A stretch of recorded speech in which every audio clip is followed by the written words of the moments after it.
Hey folks, welcome to a special stream tonight where we're talking about Todd McFarlane's Spider-Man issues 6 and 7, which is called Masques. So call it Todd's Thursdays. Thursday night Todd. How's that? I don't know. Come up with something.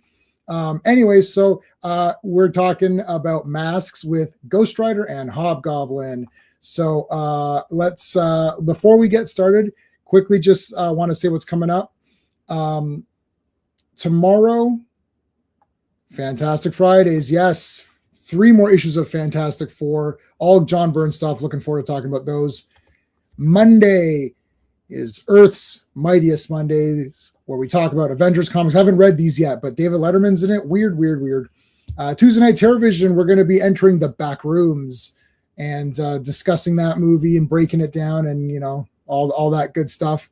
Wednesday, G.I. Joe, A Real American Hero. 4 more issues of G.I. Joe. Looking forward to talking about these. I've not read these yet. So there you go. I want to say a special thank you to our super friends. These are the channel members. We thank them at the beginning of every stream. Now, our friend Clobber in Times was not a fan of this Spider-Man series, but we thank him anyways, and we miss him. And if you want to honor his memory, you can put a CT in the chat. If you knew him, please do. That's it. All right, let's. There's actually a lot to talk about. We're not going to just do those 2 issues. We're actually going to talk about other. I'm wearing my Hobgoblin shirt today, so we're going to talk about other Hobgoblin stuff too, not just these 2, but primarily we'll get through the 2 Todd McFarlane issues. So let's bring in our co-hosts. Hey. Hello. In color. All right. Let's bring in Steve from Comics Asylum. You ever play roulette? Always bet on black. And Steve is driving. Yeah. You're a mute. You're a mute. You're a mute and frozen. You're frozen and on mute. Okay, so while he's figuring that out, let's bring in Steven.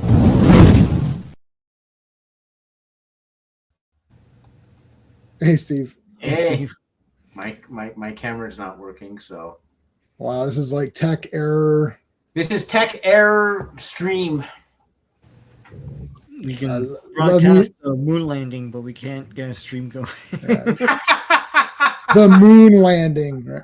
Yeah, like 1969, like live from another planet, but we can't. Starring O.J. Simpson. No, O.J. Simpson, yeah, who runs off, yeah. All right. Well, Steve will come back if he can. All right. So I put a poll up for Hobgoblin and thoughts on Hobgoblin. So he's an awesome villain. He's underrated. Very cool. Wasted opportunity, or he's meh. So that's sort of. Now, I had all of the Marvel cards, so I knew who Hobgoblin was. I always thought he looked awesome. Green is my favorite color, actually, but I also like orange. So I thought Hobgoblin looked cool. And going back in preparation for tonight's stream, I went and read I read the first 7 appearances of Hobgoblin in order. And then I randomly looked through because I have every Spider-Man comic. I looked through the Spider-Man comics and I found one where he's fighting Harry Osborn in the Green Goblin outfit. Mm-hmm. And that was a Todd McFarlane one. I thought, oh, that's a great one to read. So I read that one. And that was very cool. And I always thought Hobgoblin was friggin' awesome. Like, I thought he was awesome. I thought he was like, he's like maybe like top 10 or something. He's moved way the hell up after reading these. And it's really disappointing to realize and I've got Spider-Man versus Wolverine.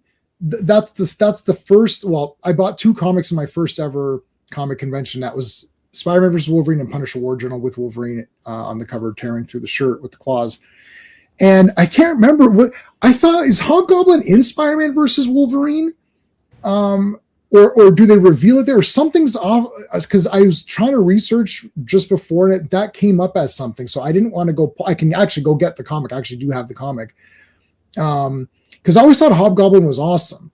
And Green Goblin really wasn't around. And everyone was talking about how, oh yeah, like Green Goblin's one of the best villains and all that stuff. And for me, I only knew him from the cartoons. And I thought he looked awesome because I liked the colors and I love the purple. I love the pumpkin bombs and the glider and all that. So I always thought he was really neat. So I always thought Hobgoblin was awesome. And then later as you get exposure to Green Goblin, you're like, oh yeah, Green Goblin's friggin' like, you know, awesome. Like he's like the best. It's between him and Doc Ock, who are sort of like, you know, those are the two guys that people usually put as their top villain to face Spider-Man. I kind of like Vulture, but I always liked Vulture, Mysterio, Scorpion, Sandman, Green Goblin, Hobgoblin, both goblins. And then in recent times, when I went back and read more Spider-Man and got more heavy into Spider-Man, I put Kraven way up.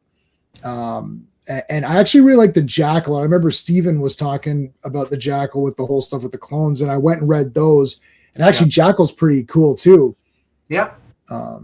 Hey, Vaughn, how's it going? Your buddy Steve is on the road. He's trying to log in. He's going to log in if he can. But thanks for being here. Yeah, so I always thought Hobgoblin was awesome.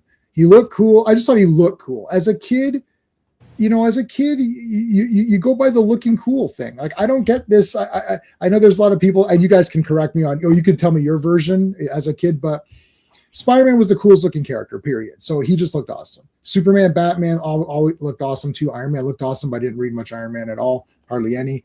So Spider-Man was like your favorite. If you're a little kid who's our age, with the cartoons on, with all of the stuff out there, your favorite characters are going to be Spider-Man, Superman, Batman, probably Hulk, right? Maybe Wonder Woman if you watch the show, which I did. I mean, that's my top 5 as a kid. It's close to being my top 5 now. So there's that. Now with all of the Spider-Man, it's okay. Steve's back. We're not going to play the intro again. We're going to just bring him in. All right, you're back, Steve. I have no idea. I had to turn my phone off. That's insane. That's weird. So I was just saying that as a kid, I loved Hobgoblin because he looked cool, but then when you watch the cartoons, Green Goblin was so awesome. So I like both goblins. Yeah. But as a kid, we all went by what looks cool. So the last thing I said was, I mean, Spider-Man's the coolest looking character, and if you're a kid, if you're our age-ish, it's Spider-Man, Superman, Batman, Hulk, maybe Wonder Woman. Like that's because like those are the ones you're exposed to a lot, and Spider-Man just looked cool. Yeah. So the villains, it's like, well, I love Scorpion. He just was awesome. He looked cool. Like I thought Electro looked cool with his mask. Like Spider-Man, all of his villains just looked awesome. I think Sean said this ages ago that they're designed to be comic book villains, so they look cool on the page. They look cool in motion. Right. Whereas the Batman villains are more like gangsters. They're a product of their time, right? They're all gangsters or film noir 30s, 40s gangsters. Yeah. So Spider-Man has the cooler looking guys. And no cooler than in this. When I got this, so if Hobgoblin was pretty good when I was a kid, when I picked this up, I was like, effing hell yeah. This is the goddamn the kid Spawn. It's basically Spawn. Yeah. It's like orange Spawn. I was like, this is awesome. Mm-hmm. Hey Al, how's it going, dude? So that's my Hobgoblin thing. So Steve, I'll go with you, Steve, because you might get cut out. What were your thoughts on Hobgoblin, like just reading Spider-Man? So he came on the scene when I was like 12, 13. I can't remember when he debuted. So I was a kid. And that's perfect timing. And I'd grown up with Green Goblin, and I loved Green Goblin. But he was also dead before I was really reading it. And so Harry was my Green Goblin. It wasn't Norman. And then so you'd gone back and forth with Harry in like the 280s and whatnot. And so we went a long time without Green Goblin, like almost 40, 50 issues or something like that. Oh, wow. And then when this dude showed up and it was a lot of mystery. So that was the kind of cool thing is there was no message boards back then where it's like, who is this guy? And so it was just you and your buddies talking about who is Green Goblin, who's breaking into Norman Osborn's decommissioned factories and bases and stuff like that and stealing the tech. And that cover where he's ripping the costume apart, absolute had me from there. And to this day, I love this villain. I'm sorry that they messed up the backstory, but as a villain on its own, loved it. Yeah, I agree. I went back. I just went and I said I went down the rabbit hole. I didn't know. See, again, I'm a kid. I don't know what's going on behind the scenes, that people are screwing each other over and saying, "Oh, I don't like you," and you F that. I'm not going to do your story. I think it was Stern. Is Stern the creator? Roger Stern, man, underrated Spidey writer. So he said, I researched a bunch of stuff. He said he had a 2-year plan. Yeah. This is going to be a 2-year plan for Hobgoblin. There was going to be the big reveal of that what's the guy's name? Steve, one of you guys. Oh God, not Ned. Obviously, it was the other guy. No. Roderick It's like 4 or 5 possibilities. Sorry, Stephen. Roderick Kingsley. Yeah. So I think it was supposed to be that, and then it just that didn't happen because all this bullshit, and they're like, okay, F it, we're gonna say it's Ned, and it literally doesn't really make a lot of sense. And then they later say, oh, he was brainwashed or something. It's the Marvel how do you fix a Marvel screw up? Brainwashing or cloning. It's like, pretty much. Implanted memories or whatever. Yeah, it's not even a 6-sided dice. It's like literally a 4-sided dice. It's like cloning, memory, brainwash. Like what's the other? Roll it. Brainwash. Okay, so he was brainwashed. That's it. Yeah. Sean, what are your? So we would have been like we're like the closest. I mean, Stephen is also our age, but we're the closest in age, but also in tastes of the time with the money of the time. So we had roughly the same kind of like income, I suppose, to get this stuff, right? So what did you think about Hobgoblin? Did you think he was like lame, or what is this character? I thought he always looked cool, but I was always confused as to who he was and all that stuff. You just have to concentrate on like what he's doing, right? So you can't really connect to the character that way. Like I don't like who is this guy, but he looked cooler than Green Goblin to me. He was my most familiar goblin. Then they had like Demogoblin and all that. Yeah, crap. that's I think, Yeah. Was it last year they had Gold Goblin or something like that? It was like, They just had I know, it's like, go away. It's 2025, guys. Like, what are you doing? Yeah. But yeah, the thing, and I said this last stream. The thing about this series was everyone was like, "Who's he gonna draw next? Who's gonna be like that?" And when it's like Hobgoblin, like it said that Hobgoblin was next. At the end of Torment, and it's like, oh my god, that's gonna look awesome, and he looks awesome. Like, he looks, like this is outrageous. awesome. Like, like he's all monstery and stuff. He's got all the squiggles, you know. He's wicked. So yeah, and what he does in this is super monstrous too. So yeah. Now this is yet another fellow who is the Hobgoblin, not Ned and not Kingsley. This is Maskedale. Yeah. Yeah, this is Jason. It's Jason. Right from Crystal Lake. It's the Crystal Lake Hobgoblin. Okay, so Stephen, you've out of all of us, you have most recently, well, not more recent than I have because I just read these like yesterday. But I mean, recently read the volume 1 of Amazing Spider-Man. What number are you on again? I forgot. 407. I'm going on to 407 if I ever get through all the other side issues to get through the Clone Wars. Okay, so you're in the 400s. I call it the Clone Wars. The Clone Wars, Yeah, pretty much. Reading it is a war for sure. Okay, so can you remember from when you were reading this, like what your thoughts were, or? Yeah, I mean, I was never a huge Hobgoblin fan. I just looked at him as Green Goblin Light or Green Goblin alternate version. Mm-hmm. I will say this, though. The thing I like about the Hobgoblin, which, you know, I can't help but compare him to the Green Goblin, is other than the Green Goblin, Norman Osborn iteration, all the other Green Goblins to me have been, like, substandard. I never liked Harry as Green Goblin. I just thought that was too obvious. Mm-hmm. And like eventually, like, you know, I think who was the reporter's name? His nephew found it and he became a good guy. And I'm like, a good guy Green Goblin? That's bad. Whereas the Hobgoblin iterations have always been, to me, neat. You know, like I liked the original version. I didn't like the Ned Leeds version just because, like, again, it was too much like, oh, shocker, Ned Leeds is the Hobgoblin, blah, blah, blah. And I'm like, why would he do that? That makes no sense. But I say that for a lot of Spider-Man comics of recent times, at least. And then, like, I really liked the Jason Massendale one. I did like Jack O'Lantern a lot. Yes. Yeah. So who is Jack O'Lantern? Was Jason Jack O'Lantern? Yeah. Okay. And then like Demogoblin, I really like just because he's a monster. But like, Right. I like the different versions more than I like the different versions of the Green Goblin. Yeah. Yeah. So going back and reading these just now again in preparation, I really like this mystery thing. I think at the time, and I don't know, you guys, the spider people below me can correct me, it feels like Hobgoblin was almost like one of the first or the coolest of the who is this guy, because this mystery got me super excited, because everything else, the reader always knows who the villain is, the alter ego, but in this one we really didn't know, because they pulled the old Judge Dredd trick where there's always a shadow or some shit over his face, right? You couldn't see who it was, and then there'd be like, he's unmasked, and then it's like, oh no, that's not the real one, and then they zoom out, and then the real one is behind the big Ozymandias screen or something. Oh, that was just one of my guys. Yeah.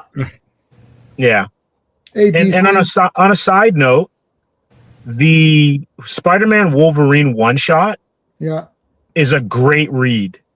I have it. Right. That was so Steve. That was the first. When I went to my first ever comic book convention, I bought Punisher, War Journal, and Spider-Man versus Wolverine, the one you're talking about. That's the first two comics I ever bought. Yeah, I still have them both from then. Yeah. So Steve, is that where it's revealed it's Ned? That's kind of where it's kind of cemented that it's Ned, and then the retcons begin, if I remember correctly. You do, because that is what happens.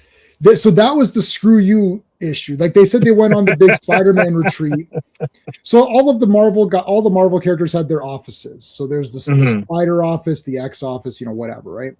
So the Spider office guys all got together on something, and then the guy I can't remember whoever the editor was at the time. I think it was it the Falco? Priest? No, hold on. I was gonna say Damian Priest. Sorry, I got wrestling on my mind. Oh, I know who you're talking about. Christopher Priest, right? Christopher Priest. No, he was writing it. He was writing. Okay, so he wrote that one shot. Okay, so they basically like, we're making it Ned. I don't care. And it was like, and then I guess Stern was pissed off, or they're already getting rid of him. And they're like, no, well, it's not Ned. That's bullshit. And they're like, well, that's what it's going to be. Too bad. And then he's like, well, F this. And then they're like, well, we're just going to make it that to F him. And the other guy, and then there's another guy involved. Literally, what's the guy's name? Oh God, Comic Tropes. You ever see? Oh yeah, Curver, I think his name is. Yeah, okay. Watch Comic Tropes. It's a half an hour. I was like, why? How's this half an hour? It's like all other videos. It's like Green Goblin, 10 minutes. The Green Goblin was Norman Osborn, right? And then this is like, why is this Hobgoblin video like fucking half an hour? What is going on? So I watched the whole thing. I was like, oh my God, this is crazy. It's like, literally the guy, they said they went to the retreat, and the guy literally said, there's like point blank, who's Hobgoblin? It's like, it's going to be this other guy. That's not what it is. It's going to be Ned. It's like, that doesn't make any sense. Well, that's what it is. Too bad. And they're like, oh, we just want to, and they literally, then in later interviews, Christopher Priest, like they literally said that just to screw to screw Stern. It's like, okay, like, like this is outrageous. The thing about it too is though, like as a kid, I'm reading this. So I would have been in my mid to early teens. And I loved his run. If you go back, and Steven, you can tell me because you have the recency of reading them not too long ago. They were tight. Like Peter was an adult. He was in an adult situations. Vulture had been kind of redeemed as a villain. Yeah. And it was not Daredevil level of intrigue and grit, but it was bordering on that. Yeah. And then when you get to like 250 or 251 or 248, whatever the last one is, and it's a beautifully drawn issue by John Romita Jr. and Klaus Janson doing the inks. Yeah. And then Stern leaves. It's like, what the hell? It was almost like the rug being pulled out of you as from underneath you as a reader. And I was pissed. I was like, I love this guy as a writer. It'd be like Claremont leaving after Jean Grey, passes away. Yeah. Yeah, so I'm looking. Roger Stern started. He's got Spectacular Spider-Man 43 to 61 and Amazing 224. So Hobgoblin is 238 is first, so just 4 away, and then to 252. And literally, I read 251 today, and then I read a few after that. And it's like I'm reading these now. Like we're talking last night. I'm plowing through. I was like, wow, this is fucking awesome. Like I'm super pumped for like who I was like, this mystery is great. And like the back, Hobgoblin literally flat out defeats Spider-Man, clear win, 1, 2, 3 in the center of the ring, no interference. Yep. And I was like, holy crap. So we're going to look at those today as well. But we are going to start with the main event first, because Brock Lesnar has to have the rest of the night off. He doesn't want to wait till the end. Yeah. He's a because he doesn't want to stay for the rest.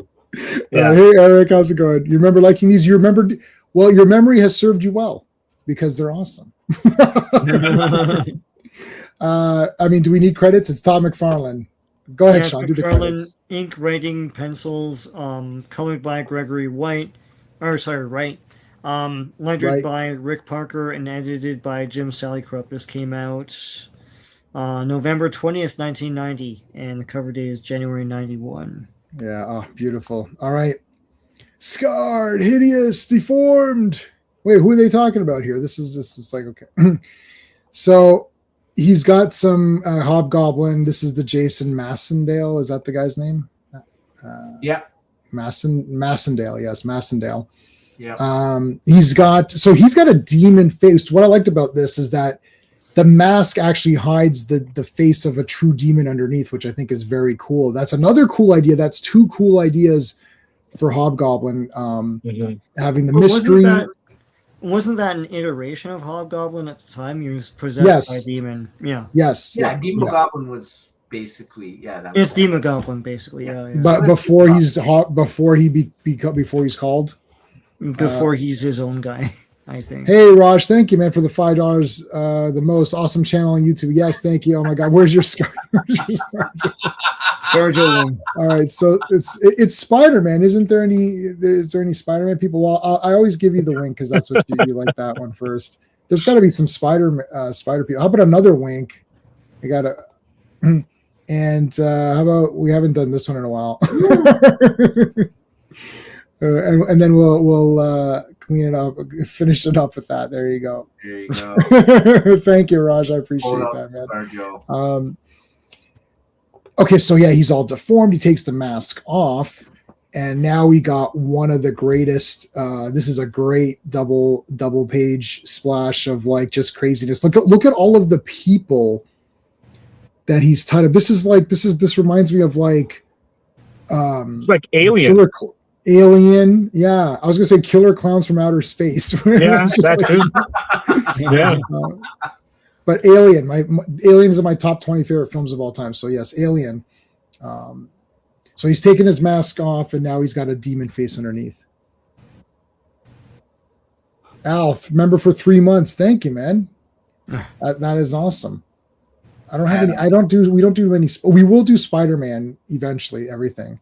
How about a dance for that, which was not in the movie, although that should have been in the movie. That would have been good.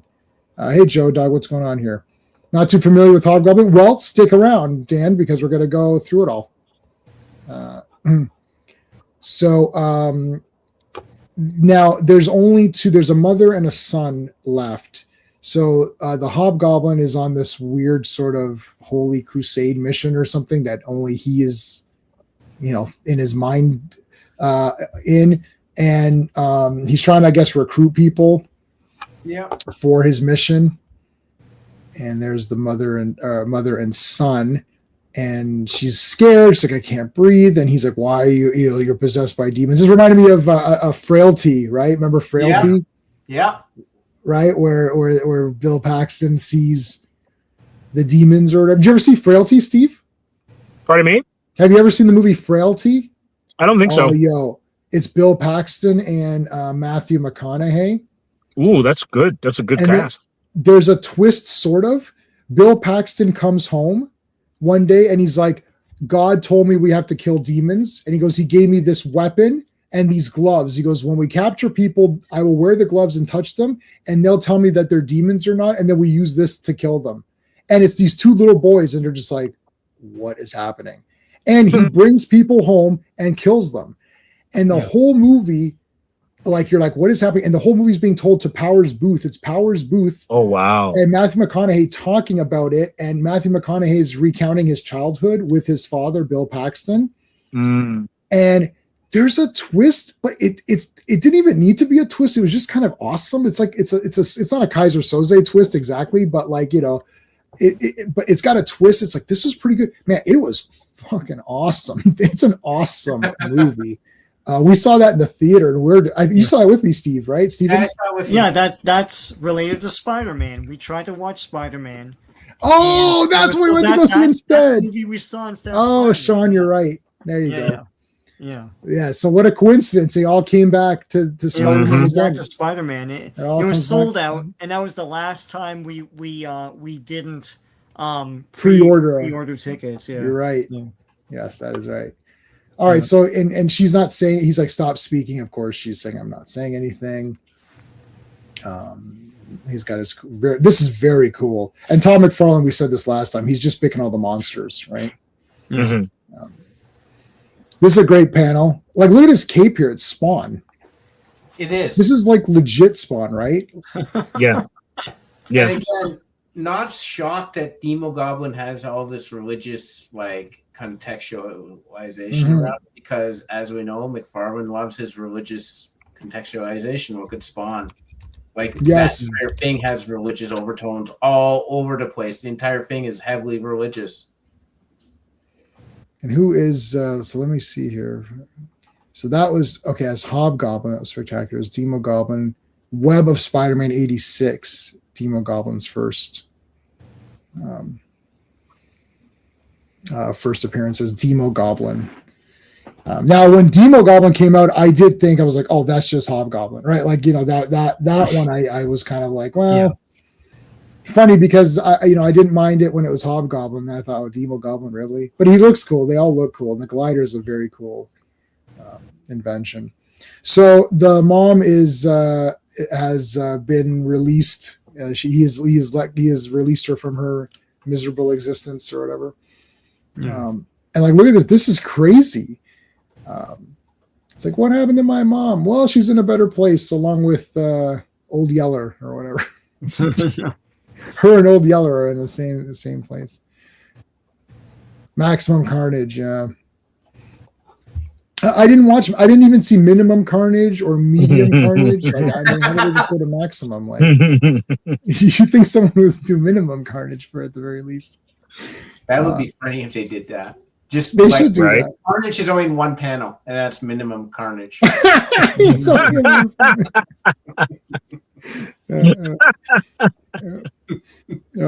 So come, you shall be my disciple. So this kid becomes the disciple of Hobgoblin.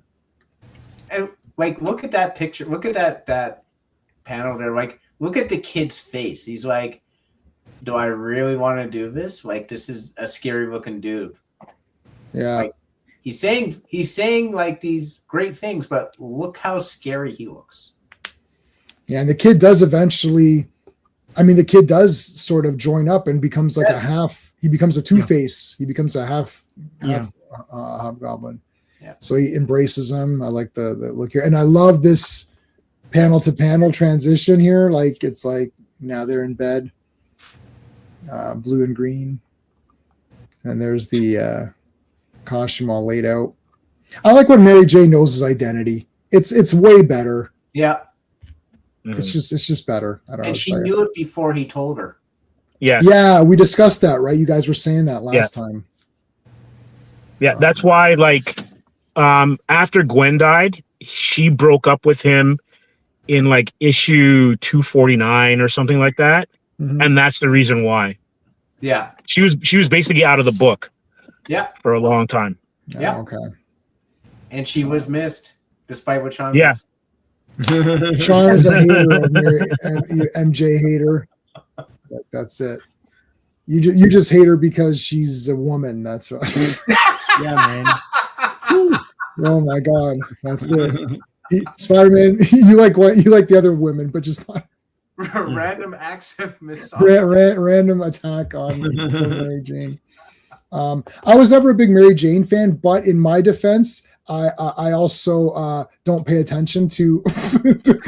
I don't. When I was a kid reading comics, if you weren't the hero, I didn't care about anybody. So it wasn't that I disliked Mary Jane on purpose. I just didn't care about any of the girlfriends because it's like I literally don't care.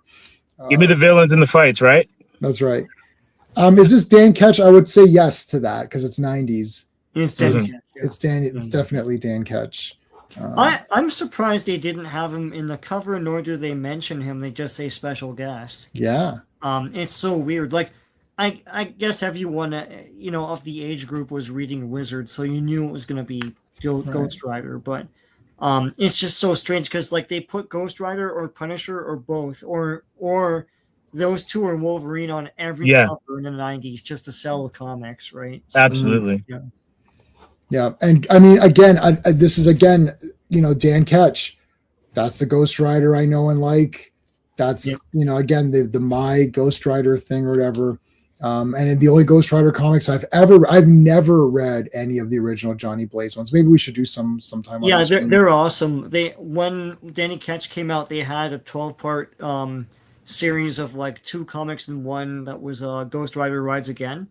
That was the Johnny Blaze one. I read those at the same time as reading Danny Ketch, and I was like, I don't know, Danny Ketch is cool, but like these, because they're like written in the 70s, they're like awesome comics. So I was like, I don't know, these are awesome. Yeah, they weren't. They just went for it, right? Like they just didn't care. Yeah, it's good stories, Yeah, I've got them on digital, of course. Yeah. All right, so DK shows up here, and he's got this guy. So he's doing his Ghost Rider things. Chain. I love like the chain over the hanging the guy over the cliff or whatever. That's cool. Yeah. You are sick, and of course it's always like the most sickest people, right? So like it's got to be like some sort of child thing or whatever, right? It's like so he drops him, no, but then he catches him. That's cool, and he gives him the stare. Now, is that all? Like, once he gives him the stare, are you good to go? Like, is that like just paying your fine at the police? At the DMV? Yeah. At the DMV or department. Yeah, I gotta pay. Yeah, all right. Ghost Rider's just gonna have like a thing set up where he'll just sit there, and then you sit in front of him and he stares at you. Okay, next. It's just like he's too lazy to go out and find the people. They just show up. Yeah. I'll make it easier for you. Right. Boys, I gotta go. My hockey game's starting in 5 minutes, but I couldn't miss this one. All right. Enjoy the rest of it. You're gonna love these 2 issues. Yeah. Enjoy the all right. Thanks, Steve. All right. Take care, guys. All right. Bye. See ya. Bye. All right. So the stare. Spider-Man's tiptoeing out to be Spider-Man. As if. And look at how she's dressed. Who the hell outfit? That's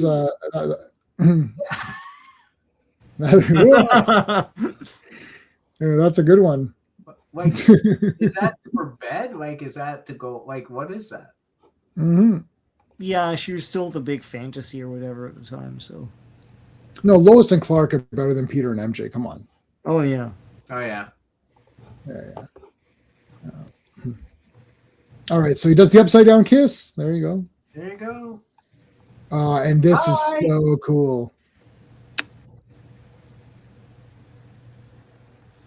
Yeah, I know. That's what I was thinking too. Crime can just go F itself right now. Well, this is the problem with Married to a Supermodel. Like, you're kind of wondering, why would he ever leave? Really? Right. Because Uncle Ben was killed, and I know. Great power comes great responsibility, but I mean, come on. Mm-hmm. Yeah. Oh, this is awesome. Great page. All right, continuing on. So this is like Ghost Rider and Spider-Man are going to eventually meet, right? Because that's the point. Yeah. So they're going down again. This kid now is on the glider. Very cool. So reading this now or first, and then going back to the ones we'll look at later tonight, I can definitely see that, obviously they never say Jason. They never mention the name in here, but that would have been the one at the time, just like Dan Ketch. They don't say like Ghost Rider's always Ghost Rider. This Jason guy's, well, he's a demon anyways, so he doesn't even have an alter identity. His alter identity is a demon. So we never see any of the human people. I kind of like that. Even with the Lizard, Todd is more interested in their villain form than in the human form. Like we don't even see Kurt Connors at all. Only in the flashback where it's like 2 panels where they say, "Oh yeah, he lost his arm or whatever." That's it. Yeah. Todd is definitely a monster guy. Like he wants to see them in their monster form. Like that's what interests him. And the next one after this, which is Perceptions. Again, that's Wendigo. Wolverine and Wendigo. Like again, right back to monsters, right? Monsters. It also he does both costumes. Yeah. And he did. Yes, he did both Wolverine costumes. I very appreciated. I appreciate it. I appreciate that, Todd. You've done well. You've done good. I can definitely draw them. And yeah, agreed. How many versions of lots? We'll get to it. There's lots, Dan. Not as many. I mean, he's pretty complicated, and I didn't even scratch the surface. Steve, do you even remember how many between 238 and 400? Like, was he already changed, or was it still like how long was it? Ned Leeds, do you remember? Not long. Not long. Okay, Not before they that retcon that. Yeah. Okay. No, it was Roderick Kingsley was the big reveal, and then it was Ned Leeds for a while. But like Ned Leeds was too whack. He was completely insane. Like Roderick Kingsley was opportunistic, and Ned Leeds was just nuts. And then Jason Dale was a proper villain, and Demo Goblin was a monster. Mm-hmm. Yeah, because Ned was the reveal, and everyone's like, "What the shit? That's weird," and that's not what Roger Stern wanted. And then later they went back and retconned, saying, "Oh no, it was Kingsley," but it's like, okay, but that's weird now because how did that? How is it Ned? Oh, it was brainwashed. So messy, like, okay. And they basically punished the character by having him killed by the Foreigner, and it's just like, okay, yeah. So that's just a bunch of crap. It was garbage. To make Ned Leeds the villain was just a shock tack. It was just not good. It wasn't good. Well, so now they did it to screw Roger Stern. That's literally why. It's like I don't understand. Like, don't you care about the integrity of your comics? Like, well, didn't Stan Lee go away and they killed Gwen while he was away on vacation or something? Yeah. I don't know exactly how that went down. He was on vacation. He was on a business trip, and then he came back and he's like, "Oh shit! Like I had plans for her, but yeah." Did you though? Because I thought you didn't write your comics. I don't know. Yeah. Wow. Yet another random attack on Stan Lee. That's two. How many more? These guys were putting on it's like tonight at 11. Well, this is again a Spawn thing, right? Like this is a Spawn thing. But this is more coherent than the Spawn ones. Because you get the story if you read all the guys. But I love the far right extremist. I love that guy. Yeah, he's the best. He's at a different news station every couple issues. It's a different logo. Yeah. That guy. Because like he gets fired or whatever, then he just joins. There's like an inner storyline with these guys. Yeah. It's super funny. Yeah, but this is big time Spawn. I was like, yep, here we go. But it's like it's 7, CNN. I don't know what these other things are, but yeah. What's the other one? Yeah, CNN. Well, I mean, what's his name? If you're Frank Miller was pulling this trick. Yeah. Right. Like these guys are all Frank Millerites or whatever, right? Like, they're all over it. Hey, Angie, how's it going, dude? Or sorry, Angie. I don't know if it's a man or woman. How's it going? Are we excited for brand new? I will be seeing it probably before these two guys. I think I'll be seeing it. Oh, I'm not seeing it for a while, but yeah. Yeah, I'll be seeing it whatever day the day it's out. I'll see it the day it's out. Then I will do a honest review. I'm excited in the sense that I like seeing Spider-Man swinging around and doing stuff, and this costume to me looks very, very cool. And I've kind of, it's not the world of Spider-Man. We've said this a few times on here. Yeah. I think the Tobey Maguire ones have like the best overall, I guess, world of it, where each thing feels like it's the Spider-Man stuff that we know. Whereas after that, we lost that sense. And definitely for the Tom Holland ones, we super lost it. I mean, I like Tom Holland and I like him Spider-Man swinging around. And so I like that part of it, but it's not the world of the movie. So the movies are never going to be as good, in my opinion, as the Tobey Maguire ones, even if you can pick out something and saying this is better. Like, I like this scene in this movie better than that. You know, that you can maybe do that, but it's not the total package. Even Spider-Man 3, which people don't like as much, but I like Spider-Man 3 better than any of the other ones that came after. That's my opinion. You guys pumped for Spider-Man or No. no? Okay, so that look at me. Wow, you know, look at this. Wow, You wanted this whole they're all thing. mean. They're so mean. I'll watch it. John, I'll let you go first. Is it not 3 hours or something? What is it? I don't want. See, you see another random attack on time this time. I don't know why. Let's see. Spider-Man brand new day. Okay, I wish they would change the names though, because I don't understand the names. Brand new day. Let's see how long it is. Oh, it's the series, right? 145 minutes. Oh, 2 hours and 2 hours 24 and minutes. 15. That's a lot. That's long, man. That's okay, I think. That's long. Yeah. And 2 hours is enough. In today's day and age, it's breezy. It's breezy, yeah. Yeah, I suppose. No, I'm not, like, time aside. It's just, what are they going, like, he's still pining for Zendaya and the Ned Leeds character, and I'm just like, I don't care about either of those characters in the movies. So the entire like dramatic thrust of will he or won't he get them, I don't care. I want to see him fight guys, like do Scorpion properly, and the hands in there. I'm like, well, why is he fighting ninjas? Like, I don't understand. Like, there's so many guys that they haven't done properly in the Spider-Man movies, and to pivot to this just seems to me weak. Sorry. And Scorpion does not have the helmet. I watched a trailer again. He gets smashed in a car without a helmet, so he'd be dead. But again, I like Spider-Man swinging around, just doing stuff. So we'll see how that goes. I actually don't hate any Spider-Man movie, like actively hate to say I hated this movie. You know, like I don't like the cartoon ones. Those are probably the weakest because they're just too busy and they just look weird. And they made Spider-Man 2099 a bad guy. What the hell is that? Like, that's shit. Anyway, I didn't watch that second one, but look at this. This is the Joker. Yeah. What the hell? It's exactly the Joker. Looks like Killing Joke. Like, so he's selling drugs. So he dumps the drugs on him and then swings off. So he's trying to find out where Hobgoblin is. Yep. So he swings off. Do you guys like the black pages? That's another question. We didn't talk about that last time. Do you like having black pages? I think it's cool. Yeah, I think it's neat. Yeah. Yeah. I like it just makes the colors pop better. Yeah. And of course, as a kid, I was like careful, like, you know. Yeah. You don't want to mess up the black pages, right? So, what if the Ghostbusters met Spider-Man? They try to just blast him with their proton packs. Well, okay, I asked you nicely. I don't think he asked him very nicely. He threw him into like a wall or whatever. Well, for him, that was nice. That is true. There is that. Yeah, that was nice. I'm Spawn. I mean Hobgoblin. It's like, you will now follow me and be one of my disciples.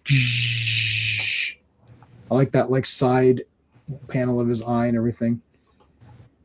Very cool. And so here comes Spider-Man to save the kid. Now they're not showing the kid's full face. Yeah. Right. The devil. I didn't see the Clayface trailer yet. I will watch it though. I'll go see Clayface, but just because it looks like a horror movie, but it has nothing to do with Batman. Was there not the Batman 2 teaser or something like that? Or did I? I don't think so. Yeah, there was. What it was a dark room, and they showed it for 30 seconds, and then that was it. Yeah, here's the teaser. Yeah. There. Yeah. I'm Batman.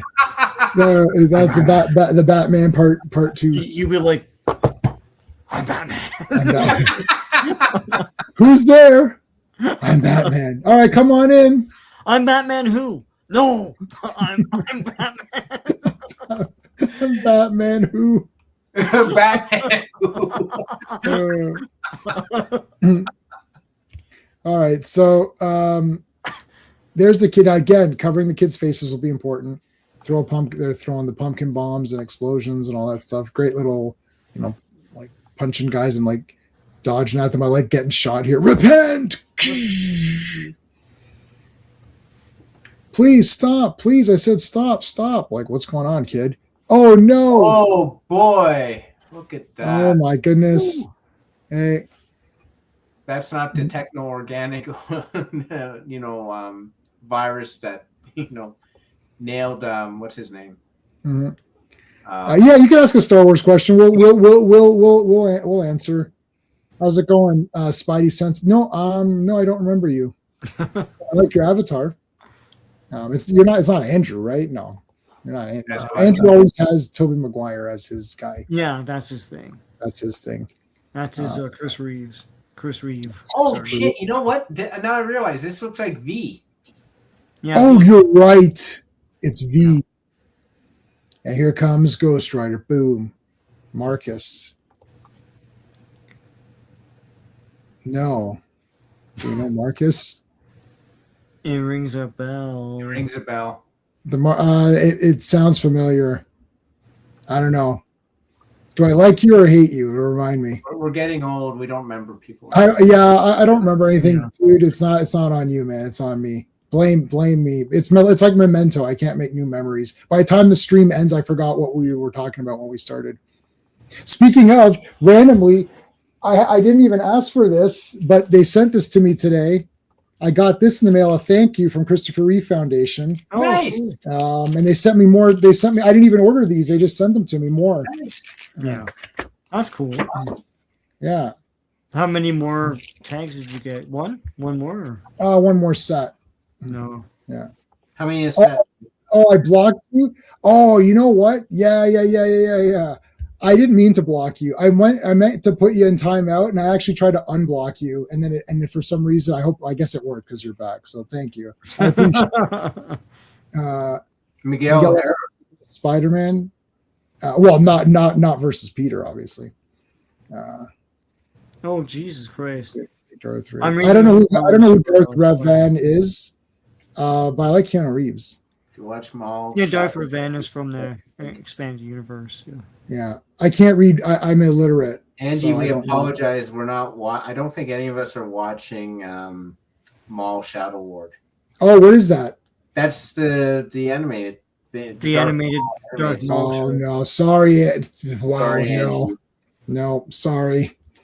I only like the old Star Wars. Angie, whatever answer you would have wanted us to say, pretend we said it. Yeah, sure. Oh yeah. I mean, I hope they lean more into expanded universe. I don't think they will, and I don't think they did with the Maul show. But I mean, I could be wrong. So. I forgot it was on. Yeah. I just don't have. I don't have time to watch. I can't. Yeah, I was too busy reading old Star Wars comics. Yeah. I like Keanu Reeves, so there you go. I always like Keanu Reeves. We'll say yes to Keanu Reeves for anything. We said Keanu Reeves can play Mary Jane Watson. We'll be like, yeah, Keanu Reeves is Mary Jane. No. Keanu Reeves can play Dark Phoenix or something. Okay. We always say yes to Keanu Reeves. You can take that to the bank. There you go. All right. So same credits. Let's continue on. Yeah. Great cover. This picture here, I've drawn this picture so many times. This Spider-Man face. I actually made I took sewing class or no, home economics. Home ec, yeah. And we had to make a cloth, crochet something or whatever. So I did this, but I couldn't do the webbing would have been too difficult. So I did the black costume. So I just did the blue highlights, but I took this image and did the black and the thing. Do you know Ghostbusters and Spider-Man? Yeah, sure. Why not? That'd be funny. Yeah.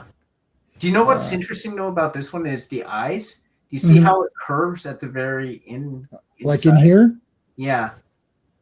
It's not a full, it's not a complete clean oval, Yeah. Kind of like it's like it it's sort of like bleeds out a bit. Yeah. I like it. It looks cool. Yeah, it looks really cool. And Hobgoblin looks awesome. This kid looks very creepy, and boom, here comes Ghost Rider just to make it. That sounds like the Ghost Rider. Yeah, there he is. He's riding some ghosts. Wait a minute, that's weird. Why is it Mask? Why is it Mask US? Yeah, Masques. Masques. Masques, yeah. I am Masques. So Ghost, I love this page. Ghost Rider comes smashing in, skidding with his bike. Hobgoblin jumps out of the way, and Spider-Man saves the kid. I want you in the next issue of no. Yeah, it was a really good rendition of him. Man. Nobody read that, Dan. No, sorry. Oh, I read it. It's okay. Except Sean. Whatever. I mean, It sucks. The car, I like the car, but Ghost Rider needs to be on a bike. it was in your show, man. The show I know. you like. I know. Yeah, I know. I don't like every aspect of everything. Shield, yeah. Agents of shit or whatever. Yeah. But, I mean, it's the fake Ghost Rider. I don't know what to tell you. At least Dan Ketch, being the fake Ghost Rider, was on a bike, so you couldn't tell. Yeah. Yeah. All right. Oh man. So again, Spider-Man's helping this poor kid out. Can this kid be saved? This is crazy. I can't. Know. Like that kid's got he's like half possessed or Like something. I don't even know what that is. Is that magic or what? Like I don't know either. Demonic possession. get Doctor Strange on the case. Yeah, Yeah. actually, probably would need to do that. Yeah. Because Ghost That is Rider's not probably going what to they would care do. about the kid. He's just going after Demo Goblin or whatever.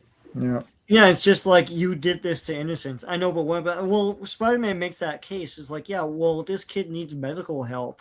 Like, are you gonna drive him to the hospital?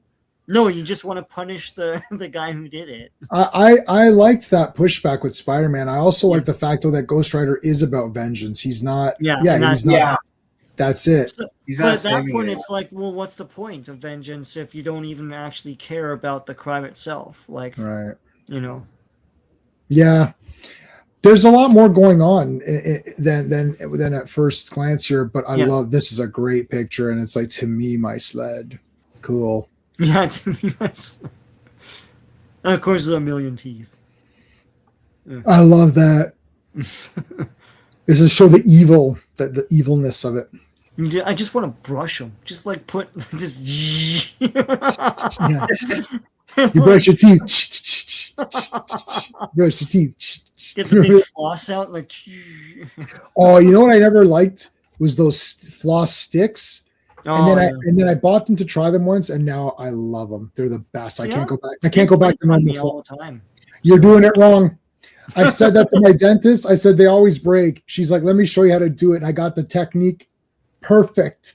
I could do it super fast and clean. And my wife tried. She's like, "It breaks." I was like, "You guys are all doing it wrong." My dentist showed me the way, and I was like, "Thank you for bringing me on to the sticks." I'll just YouTube it. Yeah, you got to saw it. Like pretend you're sawing it and go slow, and then once you do it a couple of times, you'll get the motion for each tooth, and it'll be easy. No. Yeah. It was really. It wasn't really that good. Yeah. Well, yeah. There you go. You like Sam Elliott? Yeah. Yep. Oh yeah, Sam Elliott was friggin' awesome, man. Sam Shepard. Yeah. All right, so here comes the Goblin Glider. Come to me. I mean, what? I don't know. I guess I don't know what Hobgoblin was thinking, but he just got his ass smashed. Well, in all actuality, like Ghost Rider, how do you beat Ghost Rider? I don't know. I don't think you can beat him, right? How do you beat him? Actually, like, there's not much you can really do to him. Yeah, he just fought other demons and stuff like this. The catch one. Yeah. Yeah, I don't know. Like, how do you literally? How would you fight Ghost Rider? You can't give him a headshot. His head is literally on fire. Like, we talked about this. It doesn't actually burn you though, right, Sean? Or No, it's not real fire. It's hellfire. It's some sort of retribution fire or some bullshit. But what's his name? Johnny Blaze at one point comes back into the series, and then he has a shotgun that shoots Hellfire. Hellfire. I remember this because that was Rise of the Midnight Suns, right? He had that. I got that omnibus, and I sort of regret it, and then I read through it, and it's freaking awesome. Like the Danny Ketch stuff is really cool. We should maybe. God, there's so many things to do though. Like it brings me back to that 90s state of mind, because he was the hottest thing. Like when he first debuted, he was the hottest effing thing in Marvel. And he had that glow in the dark cover. Mine doesn't glow in the dark anymore, but yeah. I remember the glow in the dark cover. Yes, the black. And it was just the flaming bits, right? Yeah. Oh my God. All right, so I mean, now it's just like, oh man, this is a great punch. It's a freaking fight, man. Punch the crap out of Hobgoblin. And here comes friggin' Chains. I mean, Hobgoblin's dead. You can't defeat Spider-Man and Ghost Rider at the same time. Like, this is a super team up here, like with these two. Mm-hmm. Hobgoblin's just getting his ass kicked, but the art is great. I love the look here. There's Ghost Rider. I mean, Ghost Rider just always looks cool in a comic book. I mean, this is why they just kept using the guy. Doused with holy water. Yeah, that's well, he was ignored in the 80s, and then they brought him back in the 90s. Like, I mean, he's a 90s guy, right? Yeah. Well, like there was the 70s comic and everything, and he sort of just disappeared. I think because you had a lot of cool like bikes and like that whole biker culture was very cool, so he fit in, I think, better, and then that kind of went away a little bit. Well, they kind of forgot. I mean, it's the same thing as Blade. Like, go find an 80s appearance. You can't. They just forgot about Blade. And then when I can't remember the screenwriter's name, when he came knocking to say, I'd like to make a Blade movie, they're like, oh yeah, Blade movie, cool. And they're like, what's Blade? And then they looked he said that was like he brought back Blade just by trying to make a movie, so. Hey Bjorn, Ghostbusters and Spawn. No, Ghost Rider and Spawn. Oh, sorry, Ghost Rider and Spawn. Yeah, that would be great. Surprised they must have done that. That feels like that's crazy. Yeah. Because they did Batman Spawn. Yeah. They did Wildcat Spawn. I have that. Yeah. Spartan, the new Spartan figure comes out to pre-order soon. Cool. Yeah. He looks pretty good. Jim Lee's approved of him. I guess he's holding him in his hand. He's like, I approve of this figure. It's like, all right. Thanks, Jimmy. All right. Again, more. I mean, this entire thing is just destruction and fire and like, I mean, I read this like 5 times. Yeah. I mean, you could read this so easily. You know what this is? This is Ghost Rider and Spawn. You're looking at it right now, Bjorn. Look. This basically is orange Spawn. Yeah. I mean, Hobgoblin is close enough to Spawn. Like, I remember reading this when it came out. I was thinking, this is the greatest thing ever. Like, I mean, I don't know. There cannot be another comic that can beat this thing. Well, no, as a kid reading this, it's like the art is amazing, and it's like mega action, and it's Ghost Rider, it just felt like the pinnacle. When you're like 13, it's awesome. I know people, and it's still awesome now. Yeah, but I know people would be like, oh, what about Mouse, and what about that's Watchmen and all that. And it's like, yeah, no, that's all awesome. But like when you're 13, this is the pinnacle of this is comics. No, I know. I told you, Watchmen came out. It's like, this is boring and stupid. And then the only reason I had the Watchmen issues is because my friend Jay kept buying them, and he bought all of it and then gave it to me about like 10 years ago or something. He's like, I don't want comics anymore. So he gave me his entire comic collection, which was literally 1 box. So it wasn't anything That's crazy. Cool that he bought them all at the time. At the time, he kept going. That's crazy. Yeah, that's crazy. He kept buying Watchmen. And I was like, are you reading this? This is boring and stupid. And he's like, no, I think it's pretty good. I was like, all right, fine. Fine. You can go ahead and read your crummy Watchmen, and I'm going to fucking Image or whatever. And then we'll just see what happens. We'll just see what happens. We didn't say that. I didn't say that. I was just like, okay, cool. I don't care what comics anyone bought. I just thought I was like, Watchmen. I did try to do Watchmen at the time, and honestly, I thought it's too wordy. I couldn't get into. I didn't know it was adult. Yeah. Yeah, I didn't know the characters. I thought this too is serious. Yeah, this isn't for me. Stephen Nor. It was Dave. I think it was Goyer, right? Who did Blade 1? Was it Goyer? Goyer, yeah. Yeah. I think it was Goyer.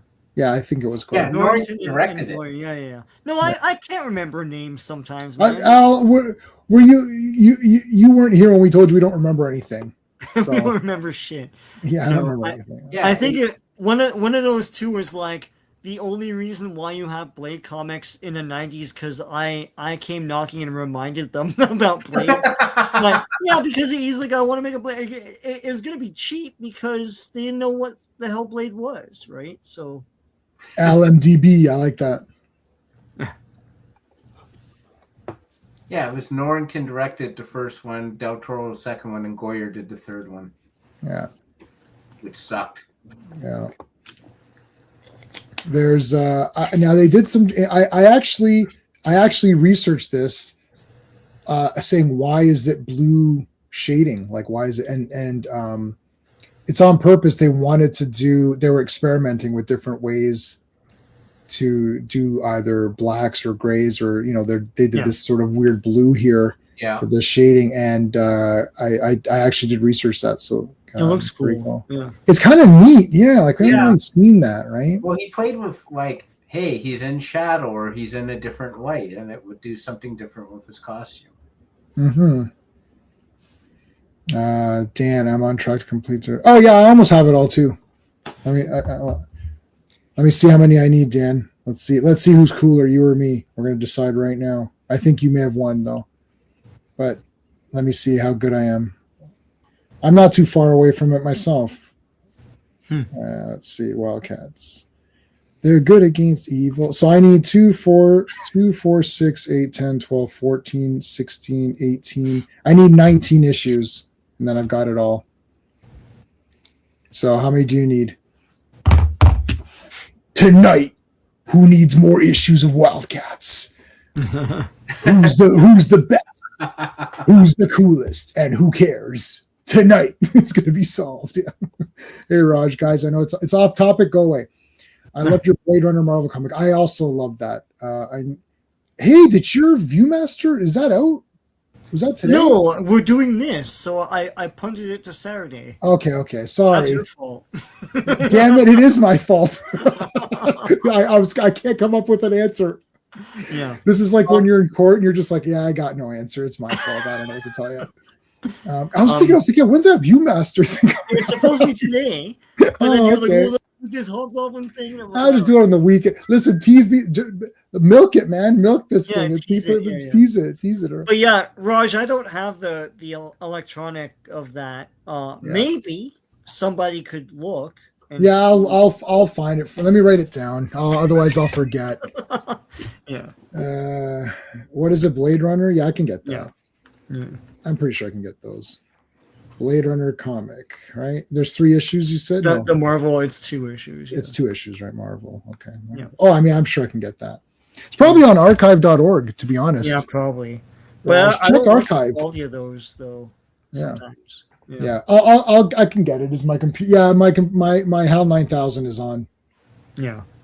HAL, can you get? No, it doesn't work that way. I'm half crazy. See, oh man, Hal's the best. He was a good. He was getting the mission done. Okay, those other losers weren't doing. 3 of them were sleeping, literally sleeping on the job, and those other 2 goofs didn't know what was going on. Guy gets caught outside, idiot, without his helmet. And now you're expecting Hal to do everything for you? Give me a break.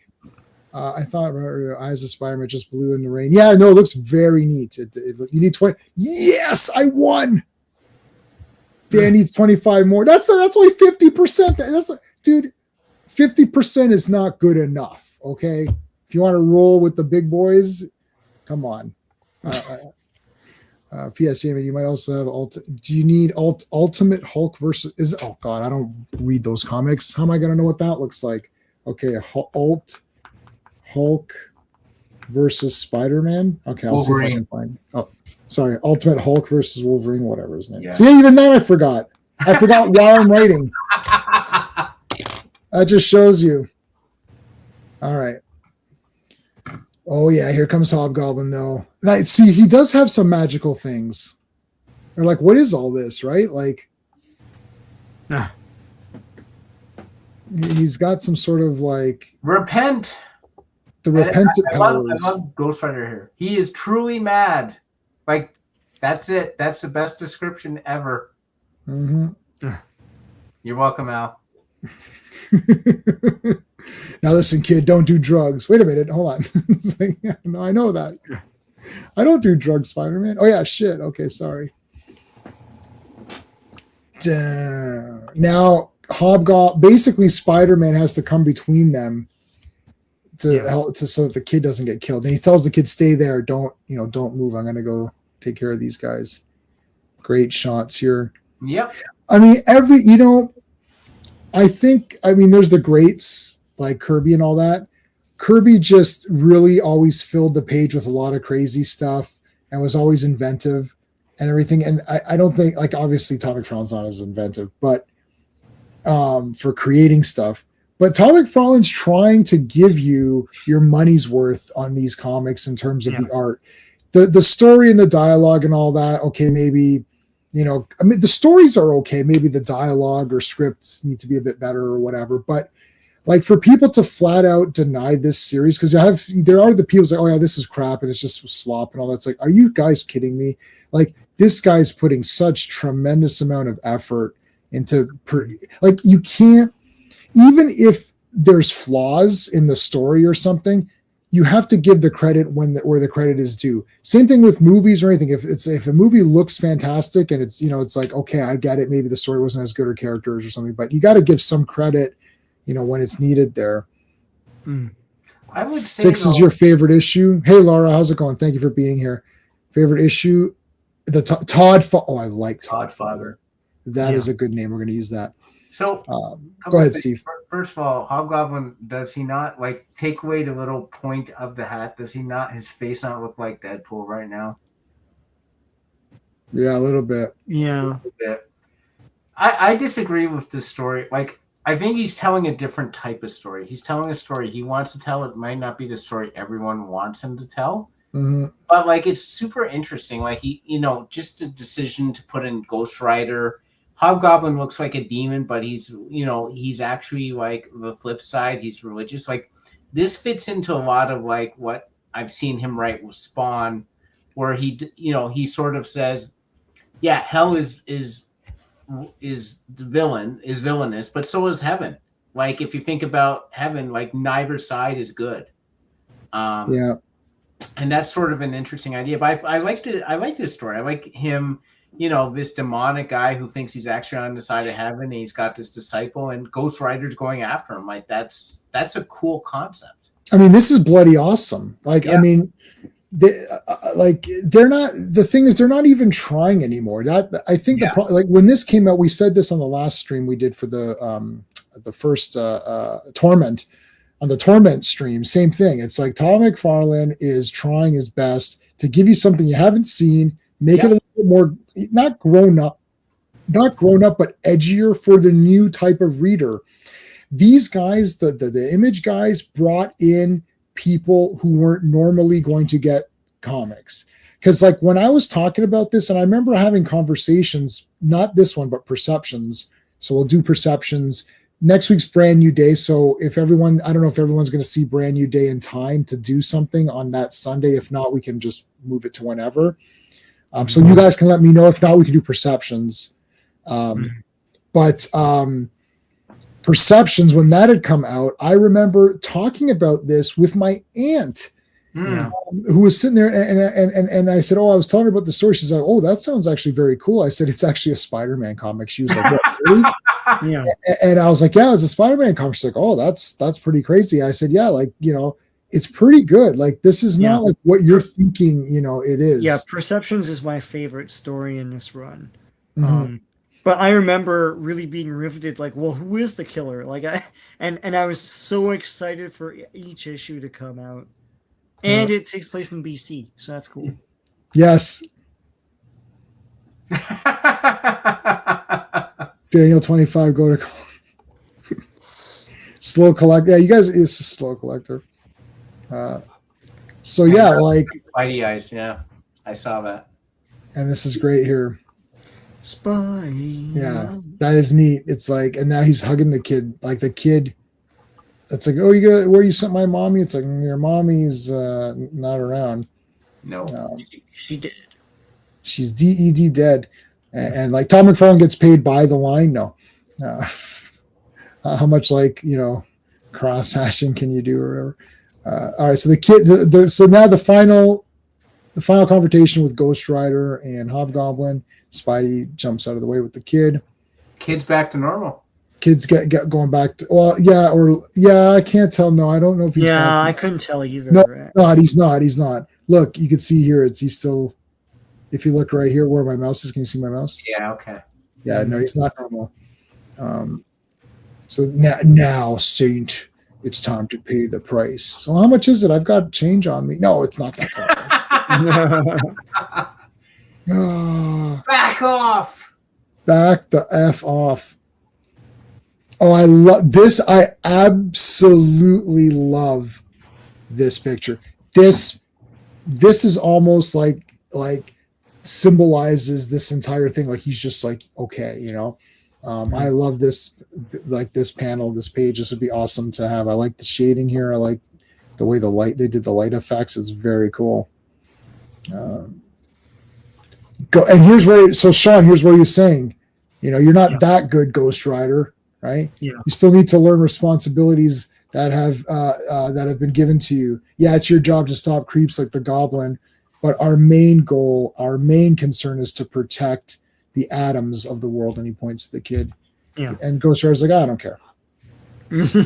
Yeah. I'm Ghost Rider. He is the spirit of vengeance. Yeah, that's the spirit of protection. He's not a hero. Yeah.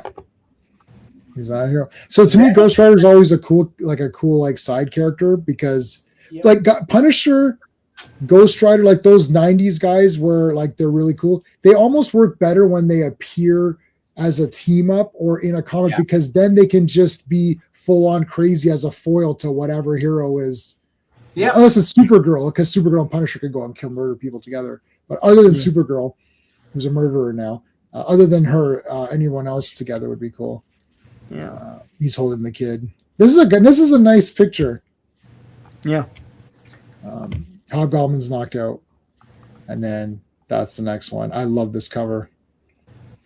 Okay. So we looked at that. Let's look at some Hobgoblin. Let's look at Hobgoblin's first appearance. What's the time? Yeah, we can go through some of these. What's Dan saying? I was just making. Oh yeah, no, we know that now. We know. Don't worry, it's fine. Nice color palette. Yeah. We know. We all know each other here. It's all fine. Hey, what happened to Marcus? Marcus, you still there? I thought you were. I thought you were going to come back to troll me or whatever. I need the trolls because it helps with the algorithm. So the more comments, the better. Yes, thank you, Al. All right, yeah, this is the cover that Steve was earlier talking about. The first appearance of Hobgoblin, where we still didn't know who he was, and we just know that he can rip costumes in half. Yeah, I have a poster of that in my room. So are you serious, Sean? That's awesome. I don't know where I got from there. It must have been a poster book or something. Yeah. Wow, that's crazy. Yeah, that's cool. So it doesn't. It's again Uncle Ben and all this nonsense. So I didn't read what was before this, so I don't exactly know what's going on. There's her boyfriend or whatever his name is. Spider-Man swinging around. J-Man Attis. J-Men. J-Manatees. J-Manatee? No. J-Men. Yeah, J-Men, I guess. Sure. Use that. J-Men. Okay, so chasing after bad guys. Now they almost hit Aunt May, so he's really pissed off over that. This is something that the movies haven't really done a great job of. Is he is your friendly neighborhood Spider-Man. He will go around and just stop random crimes. Yeah. Yeah. Amazing Spider-Man 2 has a lot of scenes like this. Yeah. And I think Homecoming starts off with him just stopping a bank robbery or something. Yeah, they've done a better job with Spider-Man than Superman. If we're going to compare the two, because I do feel like he does I feel like there's enough in every movie for you to remember that that's what he does. And that's all that really we're looking for. You know, it doesn't have to be too many, but I think Amazing Spider-Man 2 had a lot of scenes. Like it was like a good long time. All honesty, had the best version of Spider-Man I think we've ever had. Yeah. Which was the one where he foils those bank robbers and they're all wearing like Avengers masks. He's like Thor, Captain America, Iron Man. Oh my god, I can't believe it. No, okay, yo, I gotta tell you, that was legit funny. Yeah. It's like, I don't think you're a Thor. It's like Thor's a lot bigger. Like he's making fun of the I know that. That was really I'm glad you remember that. That was good Spider-Man stuff. That was very funny. Yeah. Like, wait a minute, I don't think you're Thor, are you? Don't you have a hammer? It's like obviously not them. That was really funny. Yes, that's a great scene. That's very that movie has some good parts in it. Yeah. Yeah. Laura saying, love the old school hobby way more than anything current. Oh, of course. Yeah. This Hobgoblin's awesome here. Okay, so this is not Hobgoblin. This is the guy that finds Norman Osborn's sort of hidden lair. His cache. Yeah. So he's got, and look at this. It's got the vehicles in there, the gliders. It's got masks and everything. Different weaponry. The journals. The journals are the most important thing. And then we're not going through these as detailed. There's what's her face? Mary Jane's aunt. Mom, right? Her aunt, right? No, I think it's her aunt. Yeah. They really like ants. There's no moms around. Like Anna Watson. Yes. Anna. Anna. I think that's Look at this nerd. Oh my goodness. I never understood. No, that's Norman Osborn. Like his haircut. What is that? Yeah, I think it's just I'm not gonna say it. Oh what? Oh okay. It's his Jufro or something, right? Right. Nope. I suppose. Yeah. I liked his hair because then I knew who he was. Yeah, exactly. It's like and I like drawing it too. Yeah, I like that. I like it. Yeah. That's fine. So okay, get back now. Here's the mystery man who we don't know. This is Hobgoblin. We don't know his identity at this point. Scott, see Al, you see, that was all. That's your fault now. I like that in Homecoming. Stanley Canada. You tell me Liz is not using the webs to hear that. We're skipping that comment. Yeah. Norm had a warehouse full of Green Goblin gear. Yeah. GGG Green Goblin gear. I always knew it was you. I'm glad you're here so I can give you the information that you've always wanted. And what will you do with that information? You. You. It's like me. Yes, it's me. I knew you'd know it was me, but you'll never tell anyone that it's me. Oh shit. That's the Captain Amazing Frankenstein Casanova Frankenstein Mystery Men. I love that thing. It's like, I knew you couldn't change. I knew you'd know that. Oh, I know that. And I knew you'd know that I know you knew, but I didn't. I only knew that you knew that I know. Did you know that? Of course. That entire scene, Captain Amazing is like the best character. I love Mystery Men. I also like the bowler because I really like Janine Garofalo. I think she's super funny. Yeah. But yeah, Mystery Men is a great movie. Anyways, we should do Mystery Men. We should cover the Mystery Men movie. How come that's not on 4K or anything? Really? Okay, so he realizes what he's got. He's calling it. Maybe we'll just kind of skim through this. And now he's going to take he takes all the Norman gear and kills this guy, blows him up. And now I will become the new Green Goblin.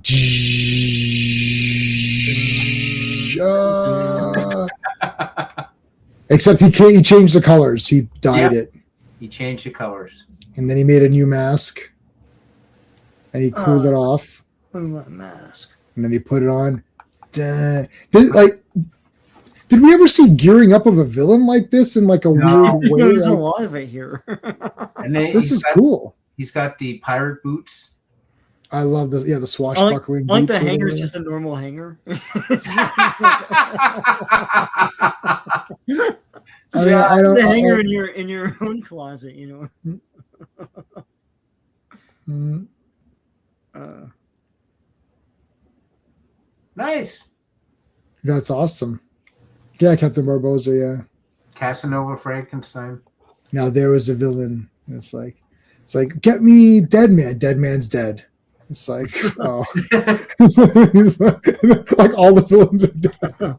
And he's like, what about Casanova Frank? Like, now there was a villain. So he breaks him out. Like he lets him escape. Like he makes it so that they let him out. Mhm. Oh, here we go. There it is. Ah! The Oh, Hobgoblin. Dun, dun, dun. Why didn't he call himself Orange Goblin? Yeah. Or the Gobbler or something. All right. Second appearance. Bum, bum, bum, bum. Yeah.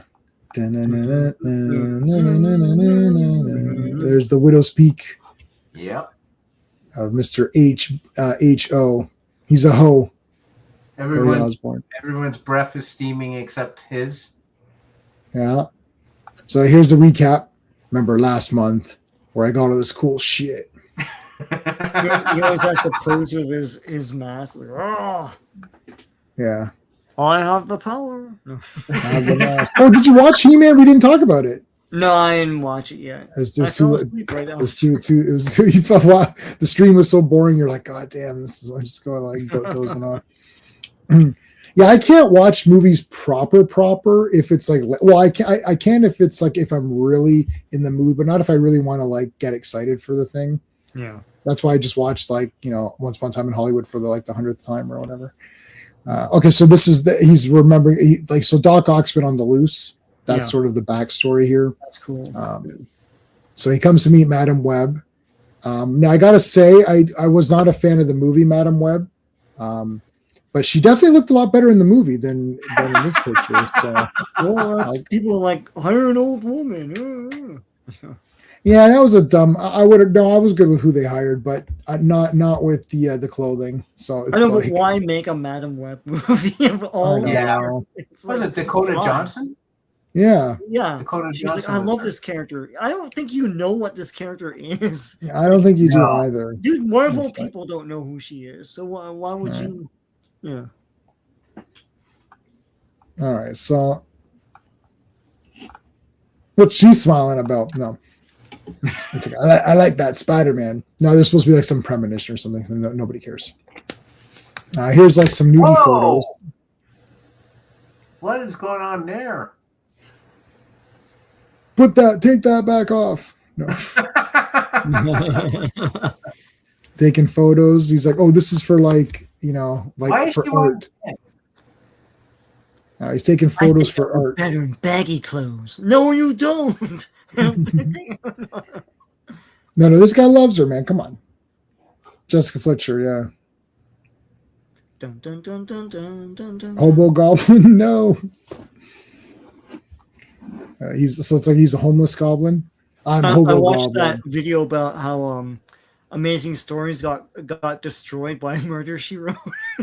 Like it was supposed to go up against Murder She Wrote, and Murder She Wrote like annihilated it. Of course. Because it was like number 50 and 98 and stuff, and Murder She Wrote was like number 4, number 8 or whatever. Yeah. You can't go against JF. Jessica Fletcher, man. Are you kidding me right now? Forget about Even it. the Forget demographic- about it. The young demographic was watching Murder She Wrote. Of course. I love Murder, She Wrote. I was pumped up for it. I'm like, oh shit, because like wherever she goes, someone dies. It's like she's like the worst. She like brings hell with her. It's the angel of death. Yeah. Yeah, it's like, oh, Jessica Fletcher's coming to me. There's shit. I gotta go. That's what it was, Al. I wasn't mentioning the channel, but yeah. Oh, secret. Oh no, I've never heard of these guys. No, Toy Galaxy. Oh yeah, Toy Galaxy. Okay, yeah. That guy, yeah. Oh, okay. Secret Galaxy or whatever the hell it's called. Yeah. All right. Okay, so Spider-Man taking off. He's got to like shower because he stinks. He's got to shave, wash his outfit, sleep on the couch. He wakes up and it's all late. I'm late for dinner. And then he's like, I can't go right now. I got to go swing over and check out warehouse number 5. Is that a new club? No, it's just a warehouse. So he's jumping around. There's the Hobgoblin. Wait a minute. Who are you? It's like, Spider-Man here now? No, I'm not ready for him. I really liked this issue a lot. This is a great battle here. So Hobgoblin has taken all of the equipment from Green Goblin, but he actually doesn't have any strengths or anything. He's just a normal guy. So he's wearing the armor, that's fine, and he can shoot from the gloves, and like he has all of the stuff. Yeah. He has the bombs, and he actually makes little batarangs or whatever. Yeah. But like, I love how like Spider-Man, like how Hobgoblin's like, what the hell? I can't get away from this guy. Like I can't get away. He's fast. He's swinging after me. I'm throwing shit at him, but he's dodging it. He's grabbing stuff, throwing it at me, like messing me up. Okay, he threw my bats. That's a new thing. And they basically like slice, which is very cool. See, Green Goblin didn't have this stuff, so that's pretty cool. So he's again like Hobgoblin knows. What I liked about Hobgoblin in here is that he's very smart. He's like, I know I can't defeat Spider-Man because I'm only getting used to this stuff, so I have to just run away. I'll figure out something next time. But even that he can't get away. So Hobgoblin is trying to escape but can't. And then finally he throws like some like bombs and stuff. And he webs him up on the glider here. This is all action. This is a great issue. This was a Roger Stern one, right? He shoots it again, blows up blows up a thing near him. I love the. Remember we were talking about the cement. Here's the scooping up. Yeah, scoops up some of it. Breaks the grabs the piping there. And like Hobgoblin just kind of barely escapes. And he's like, how am I going to defeat this guy? Like he goes, how can the Green Goblin, who is Norman Osborn, how can Norman Osborn have actually really done anything to Spider-Man? Like something, I'm missing something. There's something else. It's not just this glider and bombs and armor. So that's Hobgoblin kind of escaped, but it was more of a moral win for Spider-Man. Spidey, yeah. All right, so now we're a couple. That was 238 and 239. Here's 244. So now we jump ahead a little bit. He had no idea that he used it. Yeah, so that's what's going on, Dan. So right now, that was 230. Those two comics we just went through, those are the first two appearances of Hobgoblin. But there is also Spectacular and Web. So I don't have, I have all those, but I don't know. I just did Amazing Spider-Man because that was what I had at the time. That was the easiest to find. Yeah. Calf implants, or did he have big calves? I didn't realize. All right, so smooching. I love Black Cat, man. Yeah, she is cool, right? I really do. Like I remember having comics of her as a kid, and I just really liked her and Spider-Man together. But the thing was that she never wanted Peter Parker; she just wanted Spider-Man. Yeah, right.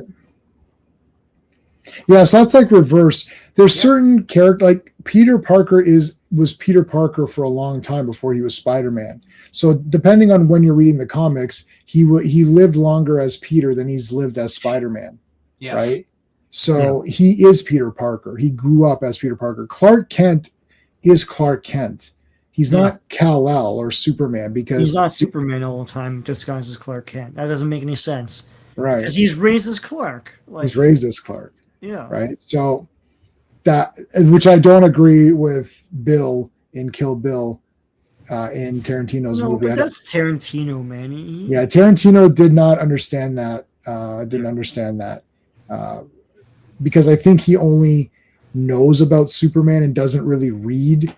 Like he didn't really think of, that's like not a generic person, but that's just like someone trying to be clever about it. It's like he loved Superman Returns. I remember that.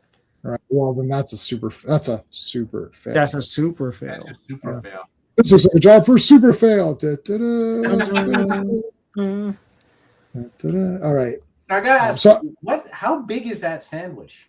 I I know. don't know. That's awesome, man. That's great. Like a man standing behind a sandwich. That's, God. I grabbed one of the panzerottis from Pizza Pizza.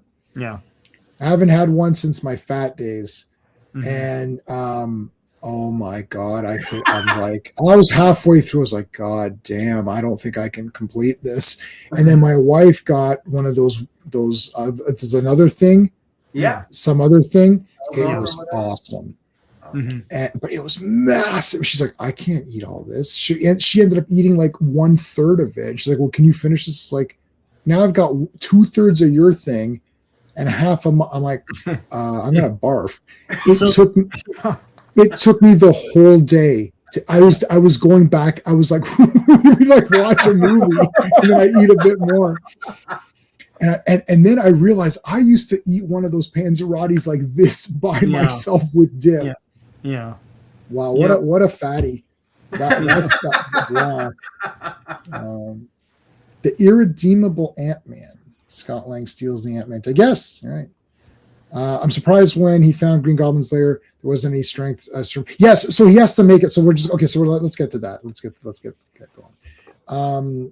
Let's move this. So we can move this along. There's break-ins at Norman's factories and stuff.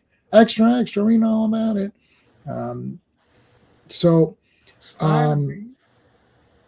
Yeah, nothing much going on really in this one. It's more like this is just like Hobgoblin is sort of trying to figure out like what to do, and then finally he kind of appears there, and there's like fire and all this crap, and then Spider-Man goes after him. Yeah, here we go. Doesn't really, nothing much really happens in this one. There he is at the very end, and it's like, I'll get you or whatever, and then like that's it. So nothing really big in this one. I think the next one we start to get more back into it. Yeah, here you go. Yeah. Okay. I love standing outside. That's very cool. It's like, come to my office. You're frightening the receptionist. So here's where he's trying to. Spider-Man is under sort of like a promise to not reveal the identity of Green Goblin. So the reporter guy is like, well, we can help each other, and Spider-Man really can't because he doesn't want to reveal the identity. So they kind of part ways. So really nothing happens here. But now we're when Laura was saying in the comments. So here's the formula. He's trying to figure. Now this is not Hobgoblin. This is another guy who is working for Hobgoblin. So Hobgoblin had a lot of agents that when they're unmasked, it wasn't really him. Oh, it's not the real Hobgoblin. Oh, damn it, So this guy's experimenting with it. There's an explosion. His face gets all messed up. We never actually see his face, so we don't know how messed up it is. There's an explosion. Here comes the ambulance. This guy's taken to the hospital. So the strength serum kind of blew up, but kind of went on the guy too. Here comes Spider. I love the backpack, the spider backpack. Yeah, that's cool. Yeah. When Clark is alone with his parents, Lois. Yeah, he's just normal Clark. Yeah, that's right. Same as Bruce. Yeah. What is this, like a Captain America shirt? So he sneaks in here and then comes out and changes in the broom closet and comes out and he's all normal. Looking through the files, there's Betty. So Ned and Betty, I think they're married at this point, right? I guess. I mean, Yeah, they would be. Yeah, they were married at this point. Okay, so yeah, they're there. And the Betty Brant character was actually tolerable at this point. So where are we? Tiger, how you going? So they're trying to set up. So there's Ned and Betty, and there's Mary Jane and Peter. And I guess I don't know this, but like from the dialogue, I guess Peter had proposed and she had turned him down. Mary Jane, I guess. Yeah. Okay. So that's where they're at in this particular issue now. So again, this is a lot of behind the scenes Spider-Man stuff that we're not really looking at. We're just looking at the this is the Hobgoblin. old Peter Parker that had the two mandibles in his hair. Yeah. Like his hair looks like a spider. Yeah. Yeah. They did that in the cartoons at the time too. Yeah. So Mary Jane and Peter at this point are just friends. They're not together because he's with Black Cat. Friend zone. Yep. You got friend zone. Oh man! All right, here's Hobgoblin putting on. Well, not here's the fake Hobgoblin putting on the costume. Yep. This is the guy he woke up, so the chemicals blew up in his face, and now he's got the Hobgoblin gear, and now he's going off to fight. It's like, I need some information on the Hobgoblin. No, all right, fine, you suck.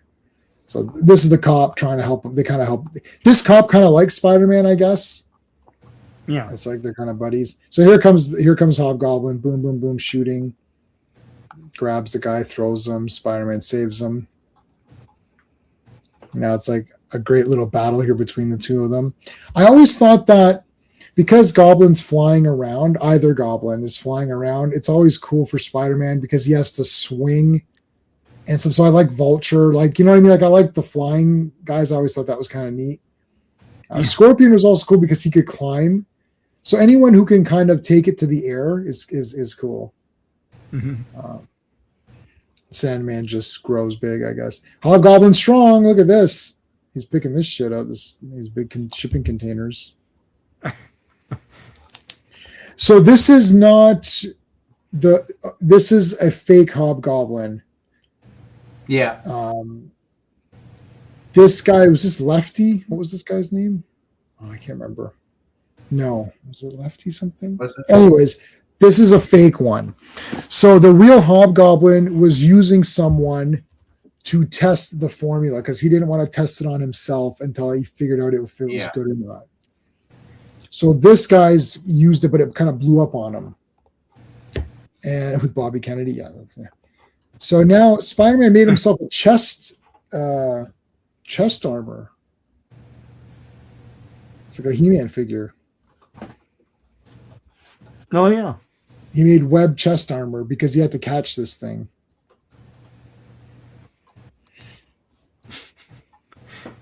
Pumpkin bomb catches it, throws it back. Star Wars: Return of the Jedi. Oh, that's awesome. That's cool. So now he's going to unmask him. Sorry, more fighting. They unmasked him, and it wasn't him. It was the guy that was from the hospital. So now you see the real Hobgoblin watching the news. So that's the real Hobgoblin. It's like, okay, wait a second. What's going on here? Now we're on 249. Mm-hmm. This was a great issue. I love how Spider-Man's thing, and then it's like, oh, hello there. It's like, oh shit. He's like at some like pool club or something.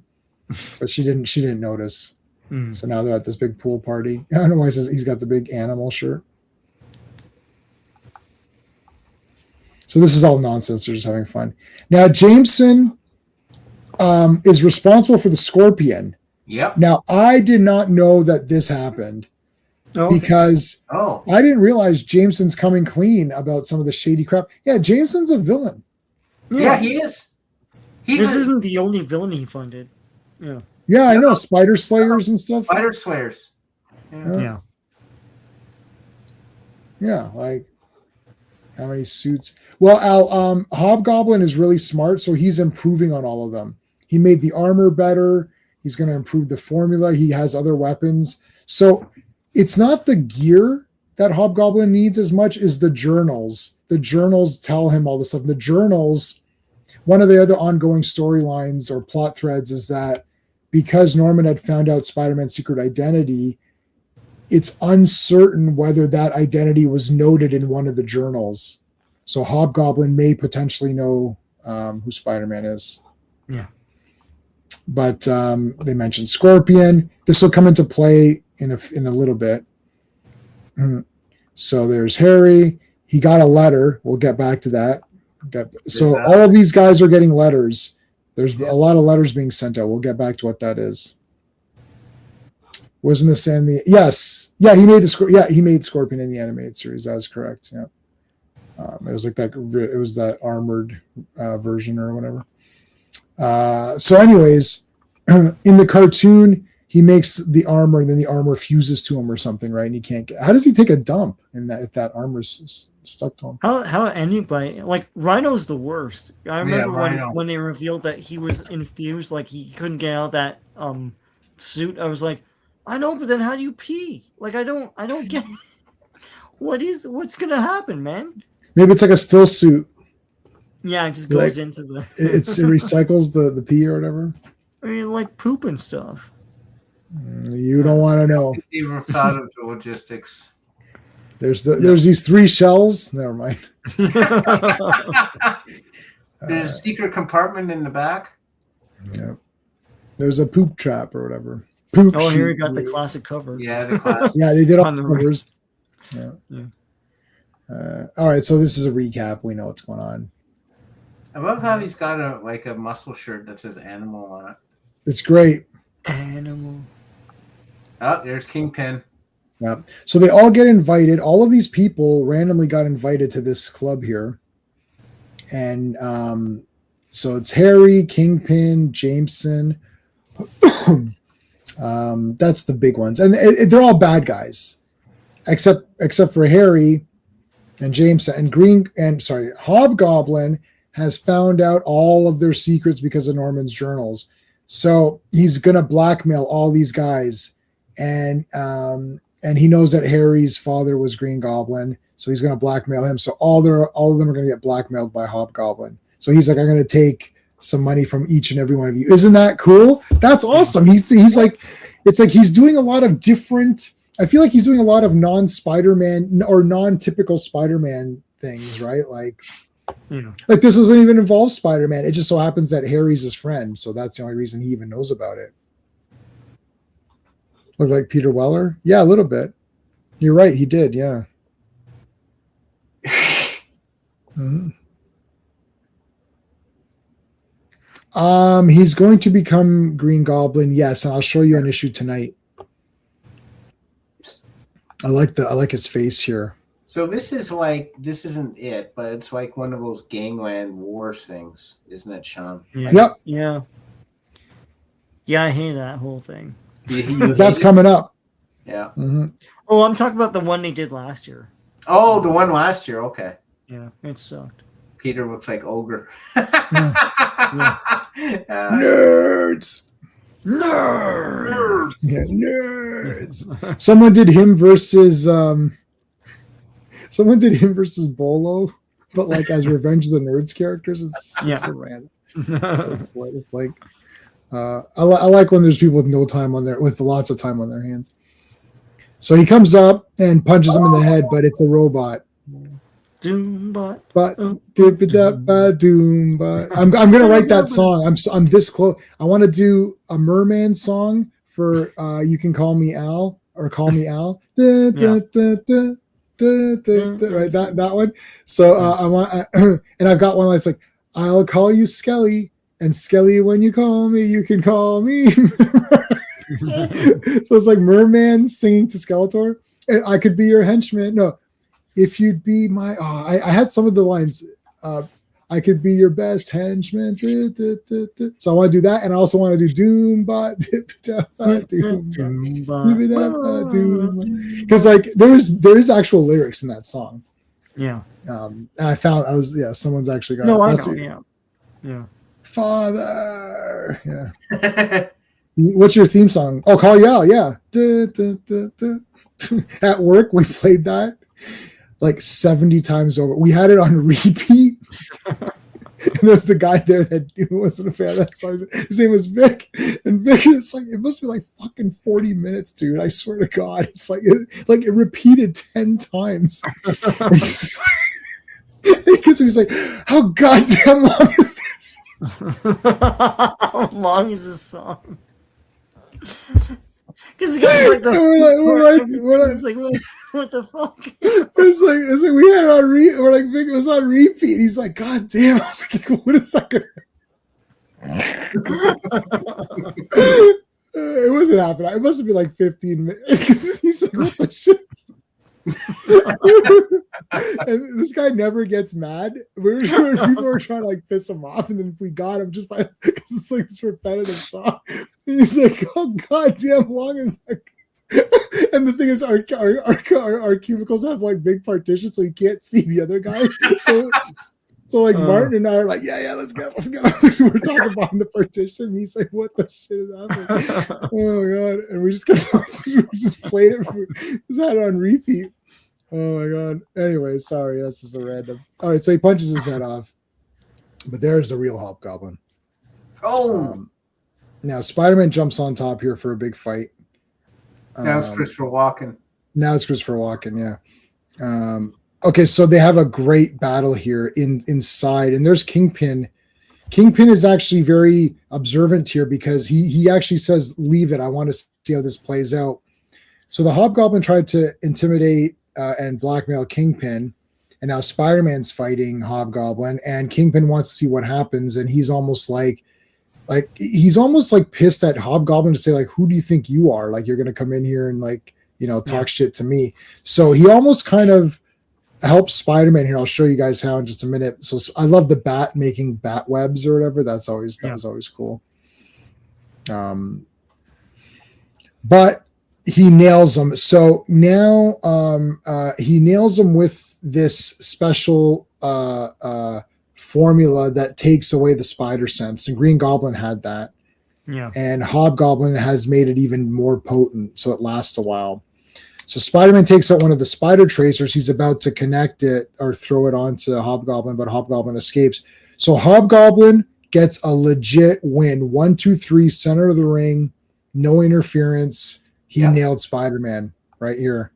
Yeah. Clear win. Clean win.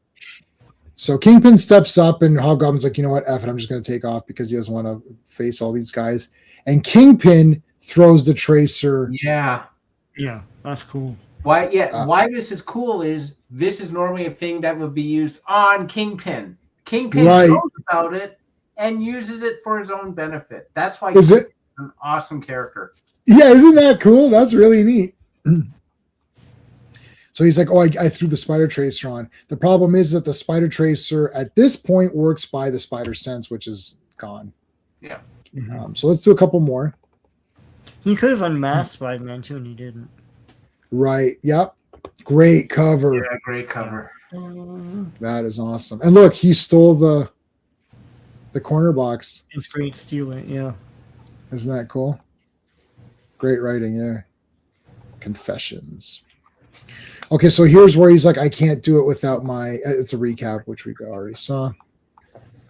So he goes home and talks to Jameson, and because Jameson, so now Pete's trying to figure out. He's going to all of the people who are involved in this blackmail scheme by Hobgoblin. So Jameson and all that. So he knows Harry's secret, obviously. And Hobgoblin has found the spider tracer, so that's the end of that surprise. And he's like, oh yeah, Spider-Man's going to come, so I got to be ready for him. Now, Norman Osborn had also created this battle fortress tank thing, which kind of serves as almost like a portable headquarters. What the hell? This is that's crazy. And again, he's reading through the journals. Here's the landlady, like Spider-Man's landlady. So Spider-Man's now going to these criminals and asking them, who's blackmailing you or what do they have on you and whatever. So they're just telling him to get lost. There's that. I love the Spider-Man light. Yeah. Yeah, Tom Holland had it in one of the movies. Yeah, I like it a lot. I mean, the way they used it in the Tom Holland thing, it spins and animates and stuff. But I just like he shines it on guys, and it's a cool visual. Especially in the alleyway. Yeah. Oh, it always looked good. It's just they never knew how to put it in properly. Yeah. So everyone's saying, no, I'm not going to help you, whatever. He goes to Jameson now. So Jameson's typing out his resignation because of the Scorpion thing. Although Spider-Man even mentions, what about the Spider Slayers and all the other stuff? Yeah. Yeah.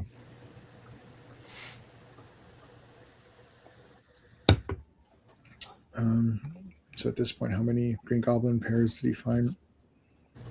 So he's been stealing. He's been going. I don't know how many layers. It was like they kind of just say, 5 or 6, and it could be more. So he's breaking in. He's broken into all of the layers, and there was one layer left. So in the first appearance, in the second appearance, Spider-Man had figured out that this hobgoblin is breaking into Osborn's lairs, and he knew about one, so he went there, and that's how they had their first confrontation. But he got the journals and the blueprints and some tech, and Hobgoblin himself is very smart. That's why Ned Leeds was a weird thing. Was weird also, right? Like, would Ned have had the tech capabilities or the chemistry capabilities to do? Because, like, Hobgoblin even says, "Oh, Spider-Man must be as smart as Norman because he's got all this cool stuff too. So they must be both equally pretty smart." I don't think Ned Leeds would have been smart enough, right? Or I could be wrong. I don't know. I don't know. No, probably not. Like, so it didn't. It just it didn't make sense. The entire Ned Leeds thing was never. It never made sense, man. It was just a shock tactic for me. Yeah, and now you know it wasn't even a shock tactic. It was literally a screw you tactic because he didn't. Right? Yeah. When I asked earlier, I thought he had found one layer. I was joking about Norman having. No. He did have a lot. Yeah, he's been breaking into a lot. He had of multiple them, stashes. This was not the only layer that was found. I forget the reporter's name. He's a common report. Yeah. We saw him earlier. What's his name, Sean? You know his name. I don't remember. Not Katzenberg. No, not Katzenberg. It's a simple name.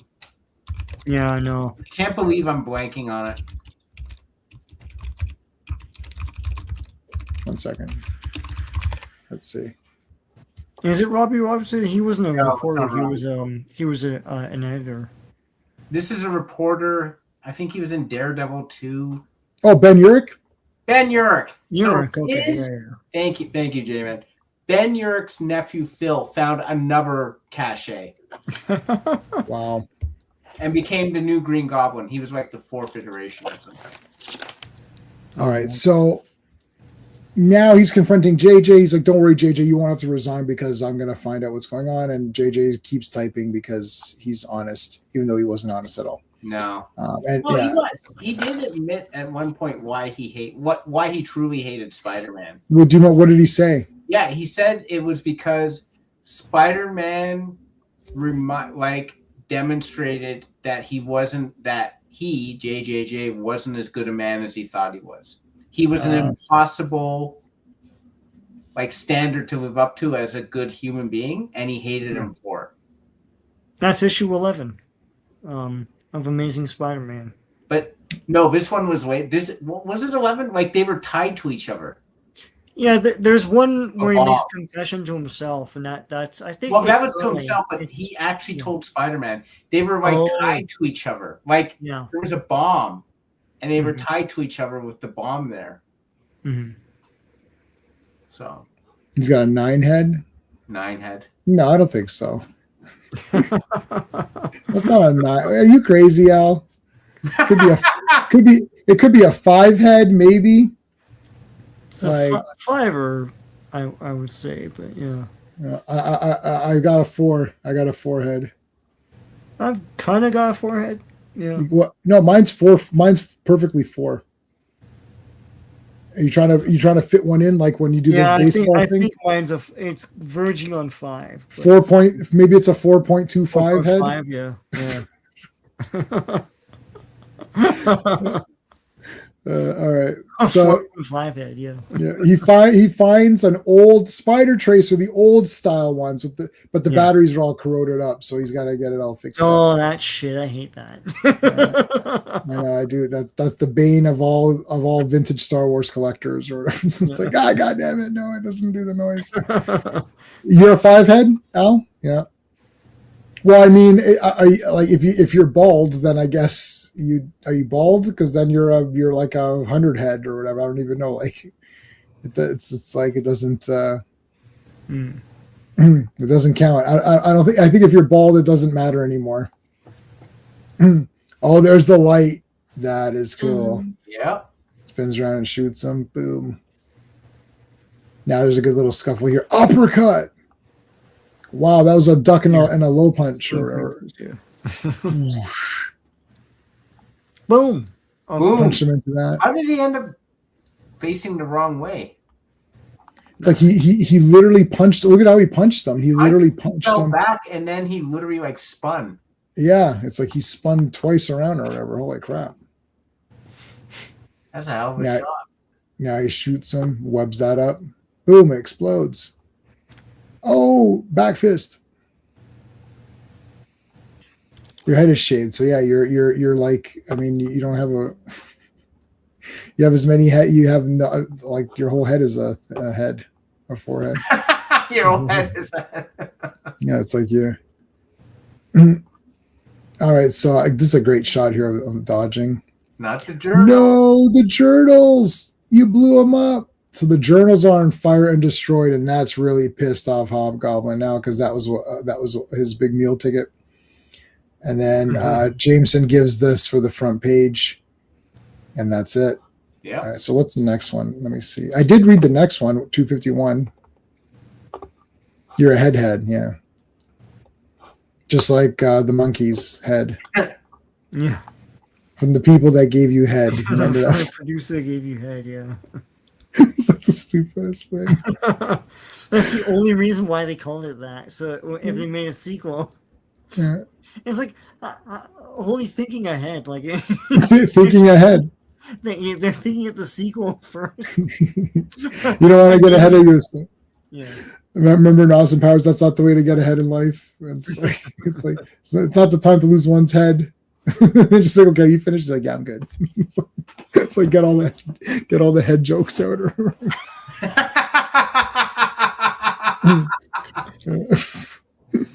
All right, endings. Not really though. I don't know. It seems like this is you burn the journals, you stupid piece of crap. Now I'm gonna beat the crap out of you badly. Now Hobgoblin is pissed. Okay, you just took away his journals. Probably had some Playboys in there too. It's like some Action Comics #1. Damn it! I had Action Comics #1. There's the Norman Osborn tank. Yeah. It's the Exterminator 2 battle van or whatever. The garbage truck. So now there's like a big chase with it. And like, this is great. This is like Raiders of the Lost Ark. It's like he's on the big front. Yeah. Still alive. 4 5 still alive. Yeah. He reads Hustler. Yeah. Yep. Yeah. And Spider-Man punched through. No one can punch through that glass. Except for Spider-Man. In that costume. Oh, hold on. Steve. Hey. He's back. Hey, what's up, boys? We're still going. Is it halftime or something or? Game's over, so it's all good. And you guys are on an awesome issue. Yeah. Yes. Yes. Is this? I think this is Ron Friends' first issue. Oh, is it? The art is similar to the last one we saw. Or is this Klaus Janson? Let's see. Yeah, I think Ron Friends took over at this point. But yeah, this is a great issue. Endings, Ron did pencils and breakdowns. Yeah. And then Klaus did finished. Oh wow. Yeah, Klaus Janson really adds a lot to it. And Ron Friends, he went and took it back to Ditko styles. Like this is a Ditko-esque kind of feel.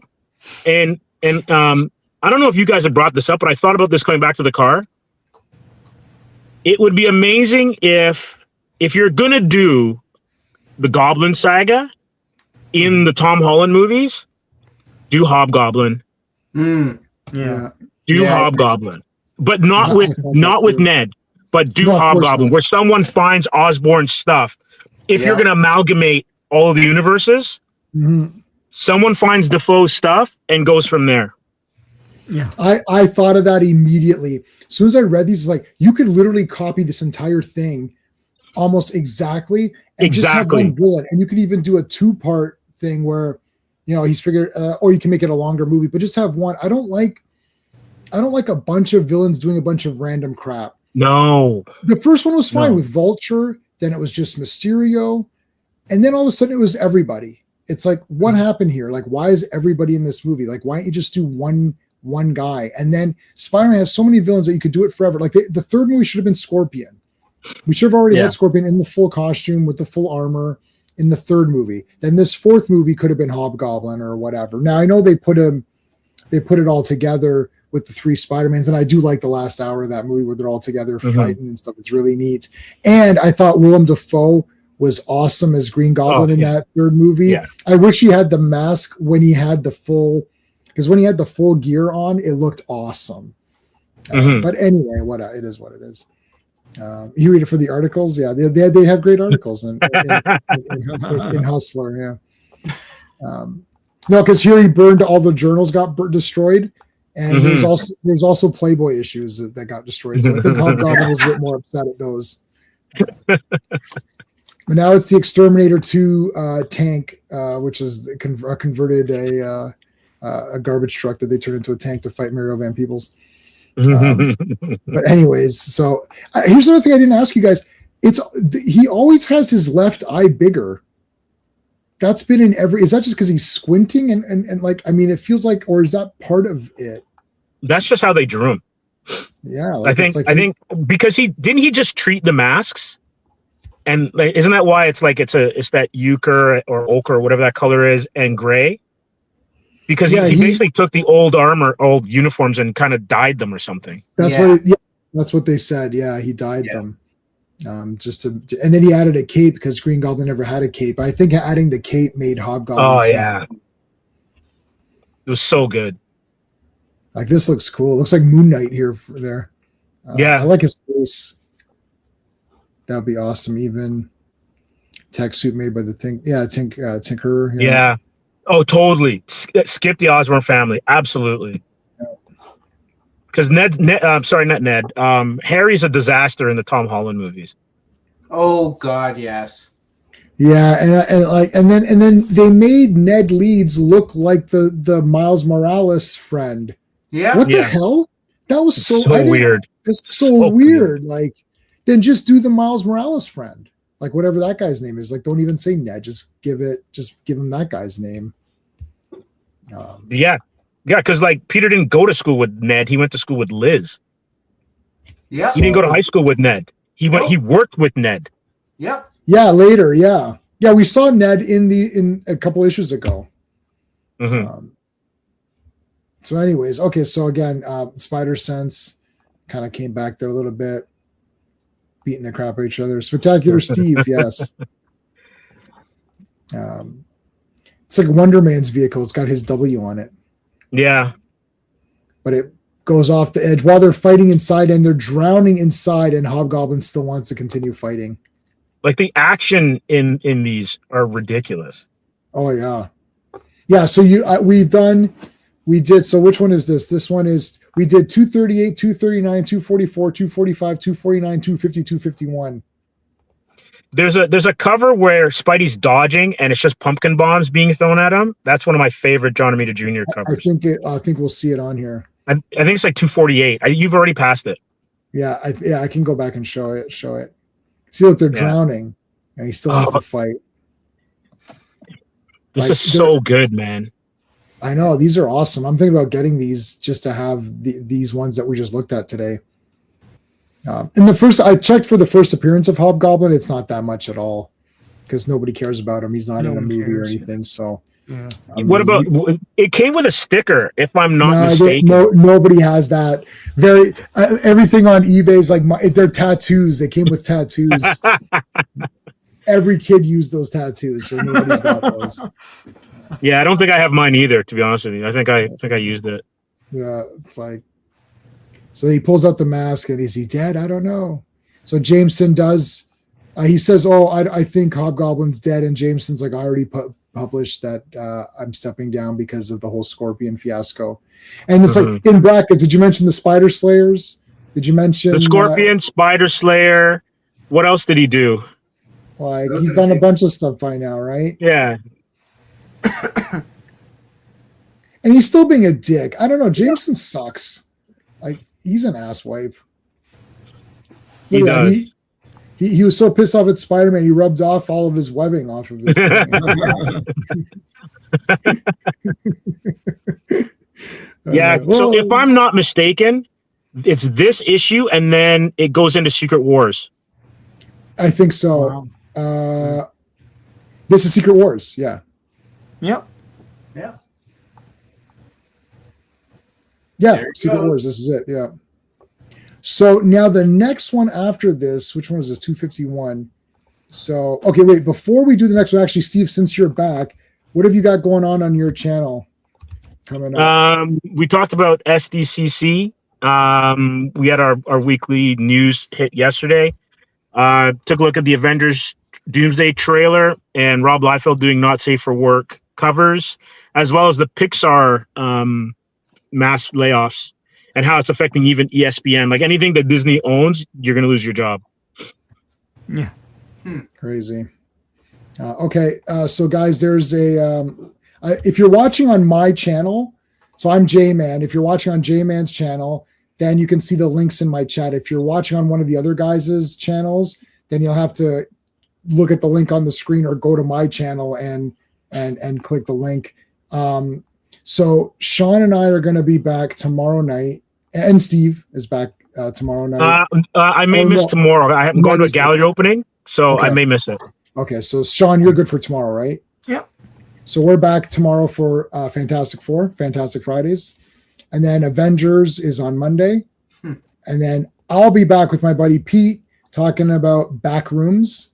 And then Wednesday, we're back for G.I. Joe. So those are the streams that we're doing with Sean. And Sean, what have you got on your channel coming up besides? Well, on Saturday, I'll do the Viewmaster Spider-Man thing. It was going to be today. Right. But J-Man insisted on doing. That's right. I said, don't do your crummy Viewmaster thing or whatever. No one cares about your Viewmaster thing except. And I've got a bunch more Viewmaster videos in the queue. I've got Close Encounters. Wow. I made a Zorro one.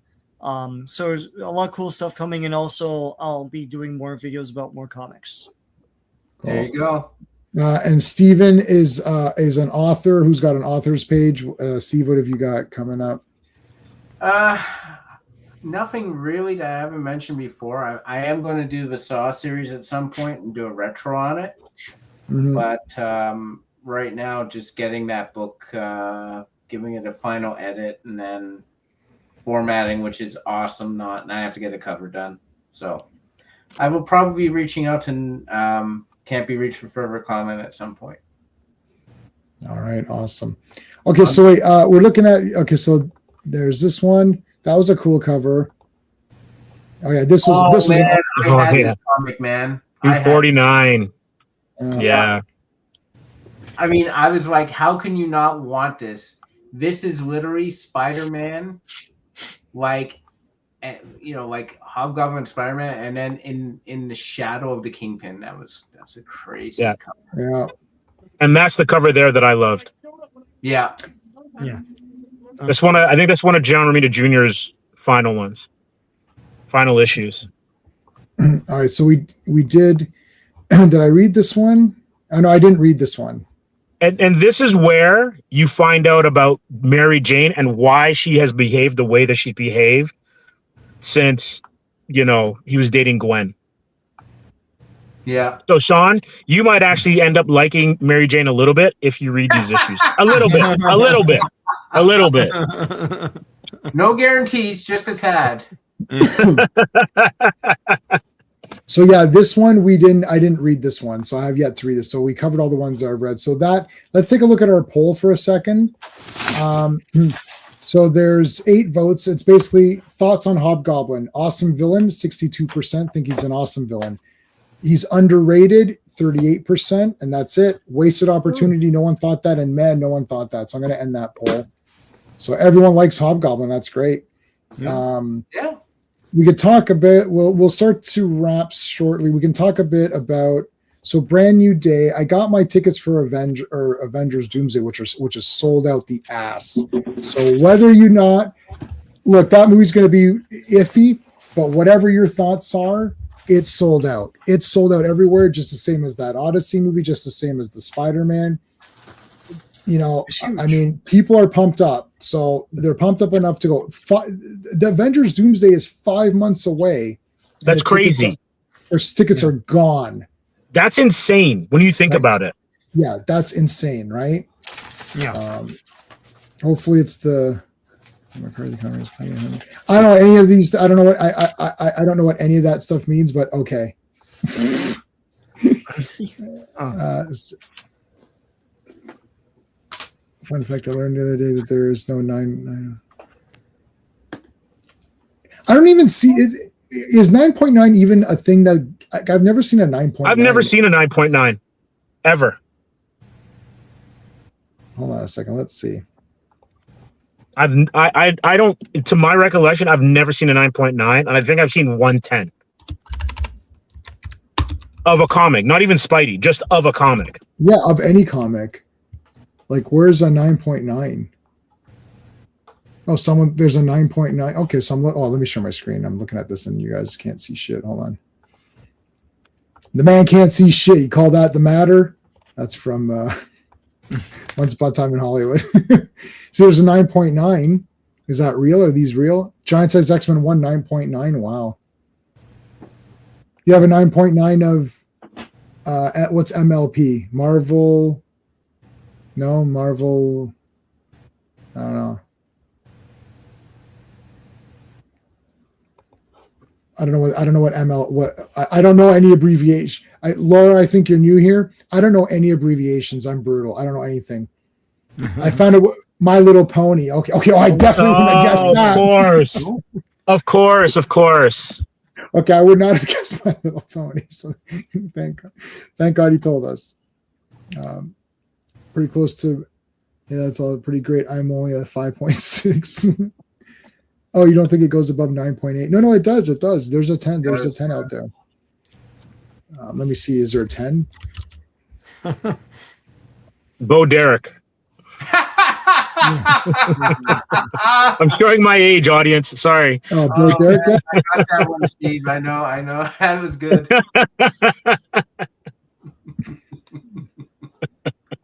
10 out of 10. Yeah. That was good. I don't have any. I remember seeing that in a video store. Yeah. Yeah, that's right. Yeah. Yeah. She's still alive, right? Oh yeah. Yeah, probably. Yeah. But not Dudley. Oh yeah, poor Dudley. With or without braids. Yeah, I know. The braids is what I think without for me. Remember, but, whatever. Yeah, I think without. Yeah. Because you know what's weird? Did she do Tarzan first or 10 first? Tarzan's 81. Let me When's just 10? I want to look it up. I have to look it up. Does someone want to look it up, or do you want me to I'm look looking it up? it up. Okay.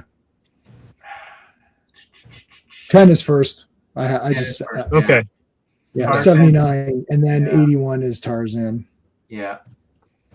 But yeah, there are some 10. Like, oh my God, Wolverine #1, Oh wow. Greystoke. She wasn't in Marvel Comics, Greystoke. That was what's her name? Andy McDowell? No. Oh, was it Andy McDowell? Oh, maybe it was. Yeah. You might be right.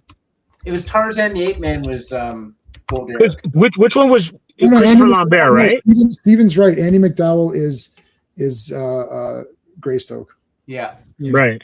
And that was Christopher Lambert, right? Yeah. Yes. That was Yeah. Lambert. You're too late, Al. Too late. You gotta type faster. Yeah. Actually, isn't Andy McDowell the Substance's mom? Yes. Yes. Okay. Yeah. Margaret Qualley. It's Margaret Qualley. Margaret Qualley. Yeah. Yes. Hi, Mom. Yeah. And then I forgot who the father is. It's In Greystoke? no, her dad. Yeah, I don't know that. I know Her who it is. dad? Yeah, isn't It's, he like a painter or something? Yeah. Oh no. Okay. I thought she was married to someone else, wasn't she? Oh no, Paul Qualley. Okay. Yeah, he's For some reason. actor, painter or something. Yeah. He's not in the movie business, I don't think. All right. So let's take a look at Spider-Man. Brand New Day. Yeah. Here you go. Yes, he's fighting the hand here, which he could just kill in 2 seconds, but I guess. Why is he fighting like? And it's like what was that zombie movie? Zed Nation? No, not Zed Nation. World War Z. World War Z. Thank you, Steve. He's fighting the hand World War Z edition. No, Yeah, that's from Anthill, right? No, that's from Wolverine. Hold Huh? on. What are you talking about? No, Steven's talking about how in World War Z the zombies kind of climb on Yeah, each I other. know. And Yeah, like ants. Yeah, No, Yeah. I know. But that image that they're copying is from Wolverine, it's I from a think. Wolverine comic. that's right? sacrilegious, man. Oh Yeah. wow! Keep that as Wolverine, man. Come on. Yeah, That just tells you everything you need to know right now. Yeah. That's pretty. Yeah, that's pretty. That should be a Wolverine. That should be a Wolverine movie. Yes, Oh, look. come on, Hey, man. look. This is Oh, Wolverine. This Yeah, is Frank that Miller. where they're jumping at each other, yes, is a Wolverine one. But the one where he's jumping down, that's World War Z. That's what he said. Yeah, but I'm saying, but in the movie, there's that freeze frame of him jumping, and then Mhm. that's from Frank Miller. Yes, that's for sure Wolverine. Yes. Yeah. See, I said famous panel. Oh, there it is. It's like Wolverine versus the Hand. That's Frank Oh. Miller, man. So like, why are they freeze framing famous Spider-Man covers and that's Wolverine? Yeah, Like, I don't like. That's not like. Did they actually forget? It's weird. It's just weird. See, it's like, oh, look, we're comic nerds. No, you're not, because if you were, you wouldn't do that, because you know Frank Miller's Wolverine is a masterpiece, and you wouldn't dare do that. You would maybe do it. If you did a Wolverine, if they did it with Wolverine and Deadpool, Mhm. like if they did it there, then you'd be like, okay, that's cool, right? That would be like, and it's your own company too, right? I know Sony owns part of it, but that's Right. like having the Flash in shadow standing on a gargoyle on top of a building. Right. It's just It's like, the not what he wrong- does. Right. Yeah. And you don't do that to your own brands, man. Like Yep. there's that kind of stuff where I just shake my head. It's like, what do you? That's the thing, just for an off-topic thing, because I know it's a hot thing to talk. Like when that Snow White came out, I don't care about Snow White, but when that Snow White come out, it's like every country on the planet has done a version of Snow White. Surely there's a Bollywood version of Snow White where Snow White's definitely. an Indian woman, right? Okay. But that's not the thing. What the thing is that this Snow White is a remake of your animated movie, which was your first animated feature film, which was one of maybe the first feature film, definitely to play in theaters as a feature film. You're pissing on your own thing that started your company. It has nothing to do, in my personal opinion is I don't care, but I don't care about, oh, they miscast people. That's whatever. What they're doing is they're ruining their own, like, it's like, let's remake Cinderella. And I like Cinderella was the girl from Downton. What's her name? Oh, was it? Lily something. Lily James. Right. And she's great. Right. That's great casting for Cinderella. Okay. But why are you ruining your own damn masterpieces that built your company? I don't care about even Moana. I saw Moana, the cartoon. I thought it was pretty good. What is this remake? I'm not going to watch this remake. Yeah, no one did. Nobody wants this. What is the point of even Lion King? I thought Lion King was very cool, even though it's a ripoff of Thingy, Kimba. But like I watched, I already watched Lion King, and it's like I saw the cart. Now I didn't know Kimba when I saw Lion King when it first came out. I didn't know that. I did not. I learned that way later. But it doesn't matter. In any case, you watched Lion King, you thought it was pretty good. Okay, fine. Well, why are you remaking it in photo real CGI? Like it's just. It's like the photo real thing doesn't make sense to me. Like that whole Little Mermaid thing. Yeah, Laura. It's like they lost the plot as to what they were doing. You're making a kids movie, so why are Little it's Mermaid realistic? What is happening here? Like when I envision a live action Little Mermaid, is all those cartoons come to life. Yeah. Not this shit. Like Flounder looks terrible. Looks like a nightmare. Yeah, like this is what I'm saying. Yeah. You could throw, even if you're upset over the casting, even if you throw that out the window, and let's say it was perfect because Cinderella didn't have any, and Beauty and the Beast didn't have any woke castings or whatever. Yeah, but they still sucked because it's like, it doesn't matter. It sucks anyways. Even if Snow White was cast perfectly in your mind, like, and each person has a different person they would cast as Snow White. So let's take your exact person in your mind. Yeah, but it sucks anyways because what am I watching this for? Every time they've done Snow White in the past where they rework it, it's always like they did that one with Sigourney Weaver where she was a bit more evil, you know. And it's like, I do love that they had CGI dwarves. It's like, if only we had dwarves in real life. It's like, what are you spending money on? It's like, do you just have to spend money? What the hell's wrong? Oh my god. He's telling you to look up a cover, Jay. Yeah. Michael Bendis. Which one? Elektra in the Hand. Elektra. I have every Elektra comic there is. Issue 27. Yeah, there you go. Yeah. New Avengers. Yeah. Again, but in comics, when it's a homage, it's a homage. Yeah. The movie is, and still like, and the movie is definitive. That's the problem. Yeah, that's in the most problem. people's minds. That's the character, and that's the situations. He fights the Hand. Don't you remember when he fought the Hand in whatever movie? I know, but in the comics, that didn't happen. And he's not associated with them. So yeah. I don't have every New Avengers comic, but I have every Elektra comic. I have the first appearance of Elektra and the death of Elektra. I have every Elektra comic I can give that to you guys on the drives if you want them. I have every Elektra comic. And I have this comic here and this one. Anyway, but yeah, so like, anyways, so like if we take that to where we're at now, nothing bothers me unless it bothers me. Like, I'm only bothered if I'm bothered. So I gave this example to, who was I talking to about the Thor movies, right? Heimdall, everyone should be white. It's like they're Asgardian, but Heimdall's awesome, and I thought he was a kick-ass character. Oh, G.I. Joe, because he was getting flack over his Supergirl thing, like they're calling him that he hates women or something, the usual crap. And I was like, in the same movie, I thought Heimdall was 10 out of 10. He's super badass. He's got the badass armor. He looks cool. He's helping people. He's controlling the bridge. And I hate Valkyrie. So how can that be? They're both the wrong race, but I like one and don't like it because Valkyrie sucks. She's irritating, annoying, and she's drunk all the time. I'm like, is this supposed to be the Valkyrie? Oh, she's all upset because of, some battle. It's like, all right, whatever, man. Like, you're a Valkyrie. Like, what do you mean you're upset over it? Like, get out of here. She sucks. Like, what are you upset? Yeah, like, what are you upset over? Like, Thor lost people too. Like, 3,500 years of killing that race, the Asgardians would have seen. Right? Yeah. So this 1 minute moment in time in their life, it's like a bad Tuesday. Right. Essentially. I know, but that's the lazy writing of today. It's the same thing with that whole Supergirl thing. It's like she's traumatized by the Argo thing. Would she be, though? I mean, that gets bad, but that's not how people work in real life. Why does your character act like this? The question is, you go to watch a comic book movie to see someone overcome something. If I want trauma, I can just live my own life with all the stuff I've gone through. I don't need to go a frigging movie to watch a character go through trauma and remind me that I've gone through trauma for 2 hours. Especially when they're super privileged with power. Yep. Right? Like it's supposed to be escapism.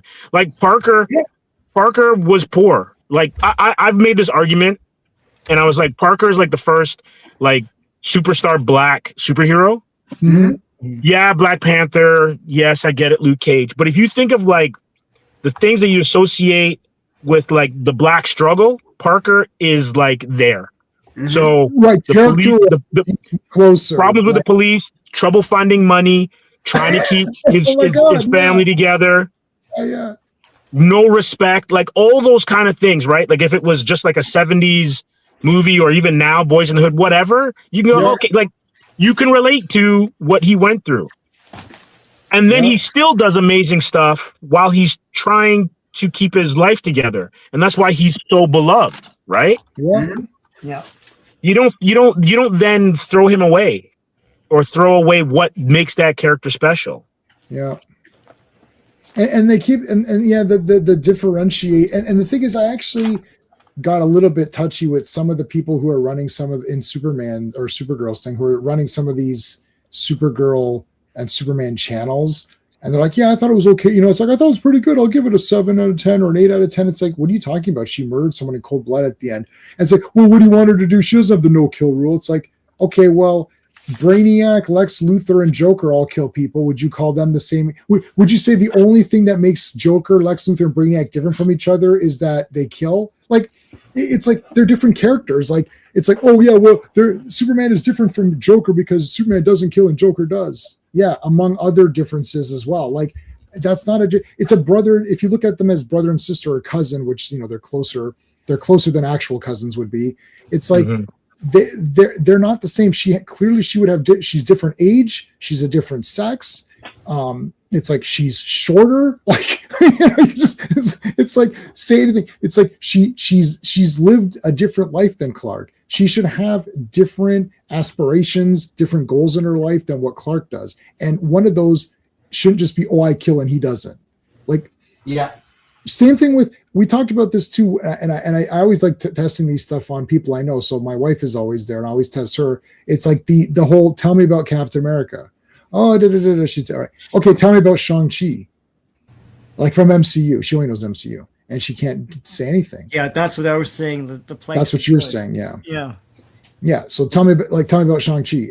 I don't know. Yeah. She saw a whole movie, and she can't. Right. She saw the whole movie. Yeah. And she liked that one. Actually. Yeah. She liked that one. Right. So stuff moves on the screen, you watch it. Yeah, I liked it too. It was very fantasy and all that, but it doesn't hold up to second viewings, or it doesn't hold up to scrutiny. No one does anything. Everyone does stuff because the script tells them so. It's neat when you're watching it. Anything in that movie, so like that's a weird one, because it's like the other problem is that right after I watched the movie and I thought it was really fun, then I was like, let me read the comics. I was like, oh boy, every time I do that, it's a mistake. That's the problem. Yeah, because that has nothing to do with it. But at least, so anyway, so back to we'll back to Spider-Man for a second. So so Steven, you never had the two Todd McFarlane ones, just to circle it back before we end, the two Todd McFarlane ones. You never read those till recently, right? Till I asked you to read them for the stream. Yep. So did you like them, or what do you think of it? I appreciate McFarlane's writing. I appreciate what I see he's trying to do, not just with the artistry, which is obvious, but like also, you know, some of the themes, some of what he's doing. He's going for the fantastical, right? At every level. And I love realistic comic art, but I also love fantastical comic art. Push to medium, it's there to be pushed, and I think McFarlane pushes it, and I really appreciate it. Now, Steve, did you get these when they came out? Absolutely. Or you're like, yeah, these are awesome. Or yeah, I like them. I like them. Like I didn't like them as much as the Hobgoblin issues that you just had up. Yeah, those were awesome. No, right? Those were incredible. Yeah, because it's like you can have good things, but some things are just better, right? If you understand what I mean. Yeah. And like these are great, and for the kids that were growing up, because like it's also generational. And so for the kids that were growing up and these were the first little bits of Spider-Man that they were getting, it's not your granddad or your dad's Spider-Man, but they were still good stories. And the one thing with McFarlane is he put Spider-Man in a horror setting. He didn't make Spider-Man a horror, if you understand what I mean. Yeah, so you can take that Peter Parker that he wrote and put that in Roger Stern's universe or Stan's universe. You know, it doesn't really matter. Jerry Conway's universe. And it was just like, okay, it's also another book that's out there. Why are you going to have Web, Spectacular, Amazing, and Spider-Man? So you have 4 books and they're all going to be the same. Didn't make any sense. Right. So tell interesting stories. Like, and I think they had canceled Team Up at that point. So, you know, it was good. Like, I liked it. Like I bought them even to when Larson was drawing it. So even after he left the book, I bought them. And then after Larson left, I think I still bought this title. I got it up to issue 40. So how would we know? We'd have to look at Mike's Amazing World of Comics, but Spider-Man, let's say 50, or it'd be 1990. Okay, hold on. It must have been this. Yeah, this. So I That can't. looks Is like that Tom Lyle. I think Tom Lyle was drawing it at that point. okay? So let me go to 40 because I definitely went up to 40. Oh, I can't tell. If you Too put Eric small. Larson, put Spider-Man, Eric Larson, number 40, Eric Larson, then you might. Eric Larson. Yes, that's Eric Larson. But Yep, that's not. and that's a cover from Brand New Day. Oh yes, I recognize it. Yes, that's right. That's Boomerang throwing stuff at him. Yeah, that's right. Yeah. Oh man, Boomerang. Spider-Man I love Boomerang. Boomerang's awesome. comic covers. Yeah, they did a lot here. So it's like they got Spec. That's Amazing Spider-Man, but it's also basically Spectacular Spider-Man because Yes. Spectacular Spider-Man #1's almost the same cover as this. Yeah, he's at the university. He gets attacked at the university. Yeah. Was What there other not ones a are- classic Tales of Spider-Man or something like that that had reprints? That Those was are another reprints. story. Yeah. Yeah. Yeah. I can't remember if it was Marvel around this- Tales. in the 90s. Yeah, Marvel Tales, is that it? Yeah. And was it Untold Tales of Spider-Man, which was just filling in gaps? That was done as a gap. I think it might have been after Byrne series, and I think that Pat Olive drew that one. And Yeah. basically, it was like Batman. It was like Spider-Man Year One, Right. Yeah. but done better than what Byrne did. Mm-hmm. Untold Tales. There's some good stories in there. Yeah. I don't think that the tarantula looks that cool. I feel like he doesn't look that cool. No, Brand New Day. Look. I'm telling you right now, Tarantula has a great story. Steven, I think you might remember this one. It's like his last one Yep. with Willow the Wisp. Yep. It's a great story. It involves Roxxon, and like the ending is horrific, but actually has a little bit of what you would see in Brand New Day, believe it or not. Yeah. Because there's some body horror in it. But he's a flamboyant hero, Yep. and he is meant to be like, at least visually, a mirror of Spidey. Yeah.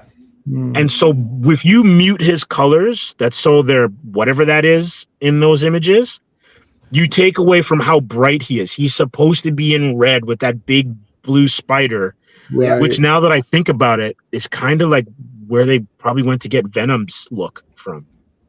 Possibly. Yeah, that is very that's true. And then look at this. How come Boomerang and Thing have helmets and he doesn't? Like, how can Scorpion, the one who needs it the most because his suit is armored? Scorpion not having a like Scorpion's look needs the helmet. If he doesn't have the helmet, the tail's not enough. You need the helmet. It makes no sense. Like it would be like an F1 racer in that machine with no helmet. Yeah. Like, why didn't they just do this?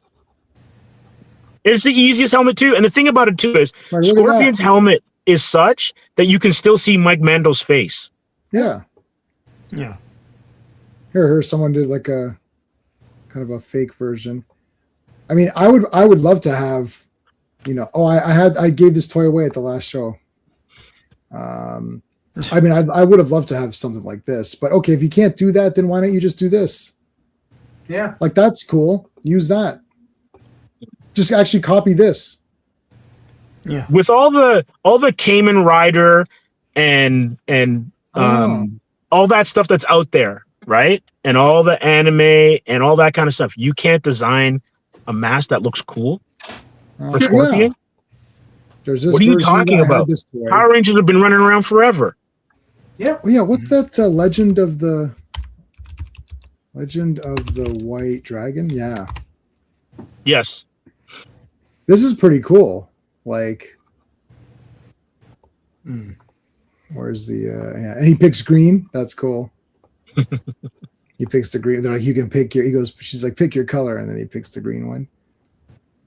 The Vulture's mask. Oh yeah, the Vulture. That was cool too. And they molded it with an aviator helmet. It's such a great look. Yeah. And the jacket, that's one of the few times a movie design has beaten the comic book design. Let's see, Vulture. Yeah, he looks pretty cool. I still like but like this was cool. Yeah. Like, Yeah. like this looked cool. I just wish it was like more green instead of brown, like a dark, like a tan green. Yeah. But other than that, but when his mask was on, like, look, this was pretty cool. Yeah. Yep. Like, come on. I had this toy. I think I sold it because I can't have them. There's just too many. But I love, and he had the wings and everything. Like Vulture was pretty neat. Mm-hmm. I just wish the brown was green, and then that'd be fine. Yeah, like then it'd be fine. Other than that, it's still cool. But like Michael Keaton, like looked cool like this. Like this, this is awesome to have the actual feathers around. Like, look at that. I mean, that's pretty awesome. So, yeah, and I'm just gonna say my one pet peeve after looking at that helmet. Mm-hmm. What is the sense of having your heroes in masks if they're always taking them off? That fight against the hand. He should not be maskless. I'm sorry. Yeah, that's stupid. But still, the number one best villain is Sandman. Look at this. This is like it's always been a J-Man problem, Steve. Spider-Man. Look how many times he take off his mask. Yeah. So much for secret identity in today's day and age with cameras everywhere. It's just dumb. Yeah. You'll never guess my secret. Oh no, I did. It's you. Oh shit. They have to change the theme song. You'll guaranteed guess my secret. Also, I know this is a Spidey stream, but I can't lie. I watched the last episode of My Adventures with Superman. Yeah. Oh, I haven't seen it. I only saw the first few episodes of season 1. I haven't watched it at all. I'm really enjoying this cartoon. Oh yeah. Okay. I gotta watch it. There are lots of villains and stuff now. So yeah. Yeah. They basically do Death of Superman, and it has nothing to do with Doomsday. Spoiler alert. Okay. But and I get it may piss you off, J-Man, because I know you love soups and stuff. Yeah. But I love Superman too, and I'm all right with the tweaks and the changes. Other than the costume, I'm not feeling the costume this season. But man, it's a great 22 minutes of Superman story, and he's so good. Like he's good, but he's not a wimp, if you understand what I mean. Right. And it's just a fun watch. Cyborg Superman kicks his ass this week. Yeah, I just finished reading Superman issue 40 with Superboy Prime, which was hilarious. I got Action Comics 1100, so I'll do that.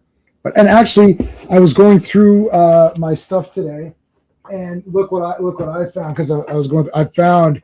I hope Classic Comics is well. I'll talk to him on Monday, but that's the DC. Oh. This is complete. I have every book in here. I've got expansions.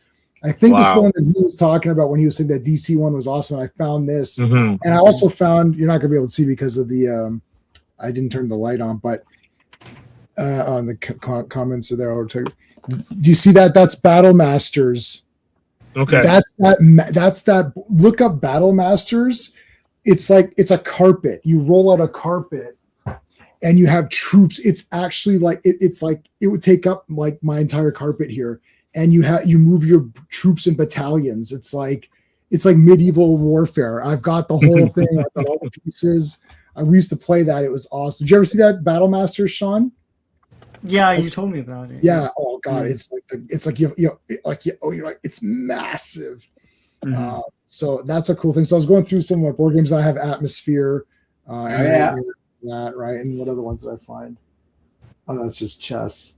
But yeah, so I was going through all that. But anyway, Naked Roman Wrestling? No, I don't know it.